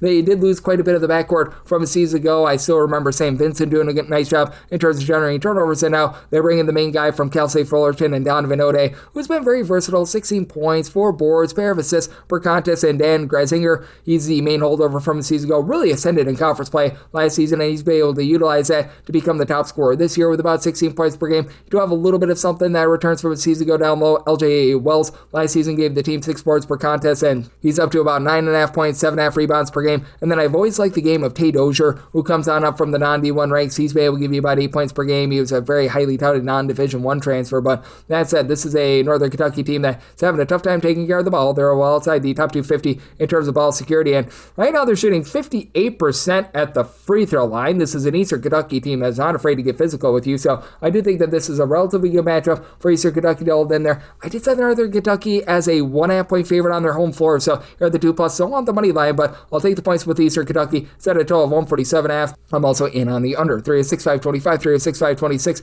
Game without numbers. Murray State and McNeese do battle. Both of these teams played yesterday, so this game is presently off the board, but I do have my handicap as I did set Murray State as a 3.5 point favorite, so I'm going to be willing to lay up to 3 with them. 4 more taking the points with McNeese, and I set a total here of a 157.5. 157 or less, in on the over, 158 or higher, the under, and it is very clear that Murray State is looking to gun it. They're a top 45 team in terms of total possessions per game. I have to think that they might need to slow down a little bit in this game, as McNeese, they entered into the game on Sunday against George Washington, about 300th in the country in terms of total possessions per game. Now they put on there a relatively nice expose of offense, as they were able to supply in that game over 90 points. So I do think that things are going to be a little bit slowed down in this circumstance with both of these teams having played yesterday. But for McNeese, I like the fact that they brought back a few guys from a season ago. Javon Garcia along with DJ Turner Up Richards are those main guys. Garcia was actually a starter a season ago. Give that team 12.5 points, shot in the mid-30s from 3, 2 assists. Just does a little bit of this and that. And DJ Richards, a little bit more of a designated three-point shooter that shot about 40% from 3, but you bring in a versatile guy in Gawari Duel, a former top 50 recruit of Providence and Seton Hall. He's been able to do a little bit of everything. Not necessarily a ton of scoring with about 10 points per game, but he's doling out 6 assists. He's giving you a block. He's giving you a steal per contest. He's 6'6". He's just really a Swiss Army knife guy. And then Jarrell Colbert, he has been all over the block as he played at LSU, SMU, so many different places. He provides some good size at 6'10". Meanwhile, for Murray State, Frederick King has been a relatively nice shot blocker over his career. But for Murray State, right now, they're really getting it taken to them inside. They're outside the top 275 in terms of opponents' 2-point shooting percentage, but on the outside, they have been able to win a lot of fights. This is a team that's shooting over 38% from three-point range. Javon Jackson has been able to give you over 17 points per game. He entered in yesterday shooting 46% for 3. And Mason Miller, he shot over 40% for 3 2 seasons ago over at Creighton. He's back above 40% this year. He's giving you double figures. JJ Traynor has some nice versatility. He began his career over at Louisville and comes over after seeing some solid minutes at DePaul last season. He's been able to give you like 9 points, few boards, a steal, a block per contest. So I really like what he's able to bring to the table. I do think that Murray State has done a nice job in terms of just setting themselves up for success with all that outside shooting, and it's a Murray State team that has been a top 75 unit in terms of turnovers forced on a per possession basis, and I did as a result set them as a favorite here. Willing to lay up to 3 here with Murray State. 4 more take the points with McNeese, 157 or less, and on the over 158 or higher, the under 3-6-5-27, 3-6-5-28. You got New Orleans on the road against Mississippi State. Mississippi State an 18.5 to a 19.5 point favorite. So this game is 160.5 to 161. Set a total of 153.5. I do like the under. Now for New Orleans, traditionally a very up-tempo team, and for Mississippi State, they've been looking to speed up a little bit more as well. They're up to about 105th in the country in terms of total possessions per game, and then for New Orleans, 109th is actually a slowdown for them, but for New Orleans, the big reason why is that you've got some better low post play. You do bring back MJ Thomas from a season ago, gave this team 8+ rebounds per game. Really the lone of their top 4 scorers that did not get suspended last season, but they did a nice job in terms of bringing in some pop in the transfer portal in the guard position. Colton Benson was a really good shooter last 2 seasons over at Texas State, where he shot over 90% free throw line, 38+% from 3. He's given the team 17.5 points per game, and then Jacavian Buckley was the main facilitator over at Southeast Louisiana. He's been able to give the team 16 points, 7 boards, 6 assists per game. You pair that up with bringing in Churchill Avis, who was over at Wake Forest, and DePaul. He had 6'9", is giving you about 5 boards per contest, and you got a nice starting 5. After that, the depth is not necessarily great with the team, but I think that's going to be good enough for them to be able to hold within against this Mississippi State team. Semi-line at 19.5 as Mississippi State shooting better than they have in the past from three-point range, as they've never finished above 270th in three-point shooting percentage under the tutelage of Chris Jans. Joshua Hubbard has been a nice go-to scorer, 24 points, shooting 36.5% from three, and then bringing in Jabari McGee, who was a really good shooter over at UAB last season. Last season, shot 41% from three with 11 points, 3 assists per contest. He's been able to shoot about 45% from the outside. I do like the game of Jaden Epps, double-figure score from Georgetown as well, but this is a Mississippi State team that's outside the top 250 in terms of ball security. They're turning the ball over 14 times per game, and they themselves have been outside the top 275 in terms of forcing turnovers as well. This should be a team that wins the battle down low, but for Mississippi State, ever since they lost Joe Lou Smith 2 years ago, they just haven't been that same team down low. I do think that New Orleans is going to do a relatively okay job of hanging in there on the glass, and with New Orleans, with them not having to worry as much about turnovers, they themselves are outside the top 350 in terms of turnovers forced on a per possession basis. They've been turning the ball over 15.5 times per game. I do think that New Orleans able to hold in there. Like the points here of New Orleans, set them as a 19.5 point dog, and on the under, semi-total 153.5, 306.529, 306.530. SMU is going to be playing us a Radford. Radford is an underdog of 23.5 points, 169.5 is the total, semi-total 169. So this is my minimum buy point here on the under, but I'm going to be willing to go under on 169.5. You've got a Radford team that is under the tutelage of a former NBA guy in Zachary Chu. He was sort of a game manager when he was over with the Indiana Pacers, and for Radford, they have been very much cranking up their tempo from past year. 75th in the country in terms of total possessions per game. They're outside the top 300 last season, and you got an SMU team that is very much running and gunning it. 34th in the country in terms of total possessions per game for this Radford team. They did bring in a little bit of size down low. I like Tyson Brown, who was able to give over at Georgia Southern last year. That team 6+ rebounds per game. And then you bring in a pair of guys in Dennis Parker and Del Jones that began their career in the ACC. Del Jones was over at Clemson. Parker was over at NC State, and both of these guys are supplying 17 points per game. Now, the issue is you don't have a lot outside them. You have these two guys averaging 17 plus points per game. Nobody else is giving you more than 8 points per game. They're looking at Jalen Johnson, who was over at Tennessee Tech last season and gave that team 14 points, 4.5 assists for a little bit of direction in the backcourt. He has been able to give out 3 assists per game, but you're going to need a little bit more of something out of him. And Brendan Rigsby is someone who I really liked over at Oregon and Minnesota. And as a matter of fact, over at Minnesota last year, he's averaging more points there, 5.5 per contest, than he is here at Radford, 5. So he's been a little bit of a flopperoonie thus far. And then for SMU, this is a unit that they've done a really good job in terms of developing good, clean offense with their backcourt that has a lot of guys that are back from the season, guys. You bring back Kevin Miller. I refuse to call him Boopy, but that's a guy that's right now giving you 19.5 points, 7.5 assists. Always has been a high 33-point shooter. BJ Edwards has been more of a gadget sort of utility guy, but now he's become a primary scorer, 16 points, shooting over 40% from 3. SMU as a whole, they're shooting 37.5% from the outside. They're allowing opponents to shoot only about 30% from 3 as well, but still leaving something to be desired with regards to their defense, as they're outside the top 300 with regards to opponents' offensive rebound percentage, as they're allowing opponents to grab 14 offensive rebounds per game. This despite the fact that you bring in Corey Washington, who is tough-minded over at Wichita State, along with St. Peter's. He's given the team 13.5 points, 6.5 rebounds per game, and then the 7-footer from Turkey, Samat Yedoglu, he's been able to give you about 7 boards, a little bit over a block per game, but that said, I do think that with this Radford team, they are going to have a little bit of a tough time with regards to this backcourt, and as a result, I did set them as a 25-point dog with Radford. It just feels like you've got 2 main guys and not a lot else, and with this SMU team, lots of depth, even someone like Sam Walters, who comes over from Alabama, Michigan at 7 feet tall. He hasn't necessarily given you a lot this season, but he's able to pop it from 3-point range. I think you're going to get a little bit more out of he and Jermaine O'Neal Jr. moving forward, so I'm going to lay it here with SMU, and at a 169.5 in on the under, and we wrap things up with 306.531, 306.532. Long Island is on the road against Missouri State. Missouri State 5 to 5.5 point favorites. Totals 142 to 142.5. So Long Island as a 7-point dog. I'm going to be willing to lay with Missouri State. Missouri State clawed one out of the fire a few days ago against UT Rio Grande Valley, and for this Missouri State team, I do think that they're going to be able to do a pretty sturdy job on glass. You return Michael Osi Bonusu, who last year was able to give you 7+ boards per contest. A little bit undersized at 6'4", but 15.5 points, 7.5 boards, 2.5 assists. Nice stat sheet suffer for a Missouri State team that they should see positivity with the fact that they're shooting 25% from 3-point range. They should see negativity with the fact that opponents are shooting 27.5% from 3-point range against them, as last year they were well outside the top 270 in terms of opponents' 3-point shooting percentage. That said, you do bring back Zaxton King from his season ago in that backcourt. He's been able to get the team 11 points per game. This is a team that also added a little bit of size with Amar Kuljajovic coming on over from North Dakota Florida. 7.5 points, 6 boards out of him. And on the other end, it's a Long Island team that brings in the 7-footer and Isaiah Miranda, former top 250 recruit of Oklahoma State, along with NC State. He's been actually able to pop a 3 or 2, but he hasn't factored into this team too much. Only about 5 points per game, a little bit surprising. And then Malachi Davis last year gave the team about 17 points per game. He's had to share sort of the main guard duties with Greg Gecko Gordon.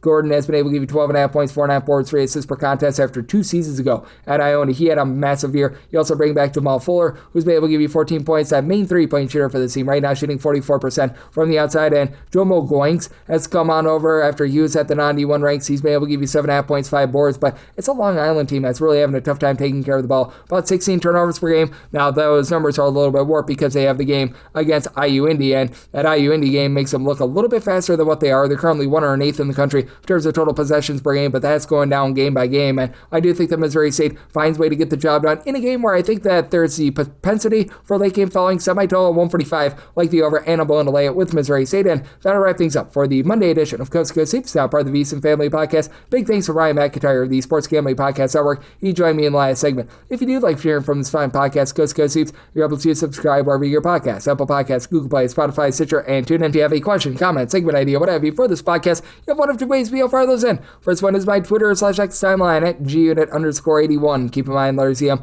name does not matter, so per usual, please do send these into the timeline. Otherwise, find an Apple Podcast review. If you rate this podcast 5 stars, it is very much appreciated. From there, you're able to fire in whatever you'd like to hear on this podcast via that 5-star review, and I'm with you guys every single day, giving you guys picks and analysis on every game, every day, so I'll be back with you once again tomorrow. Thank you.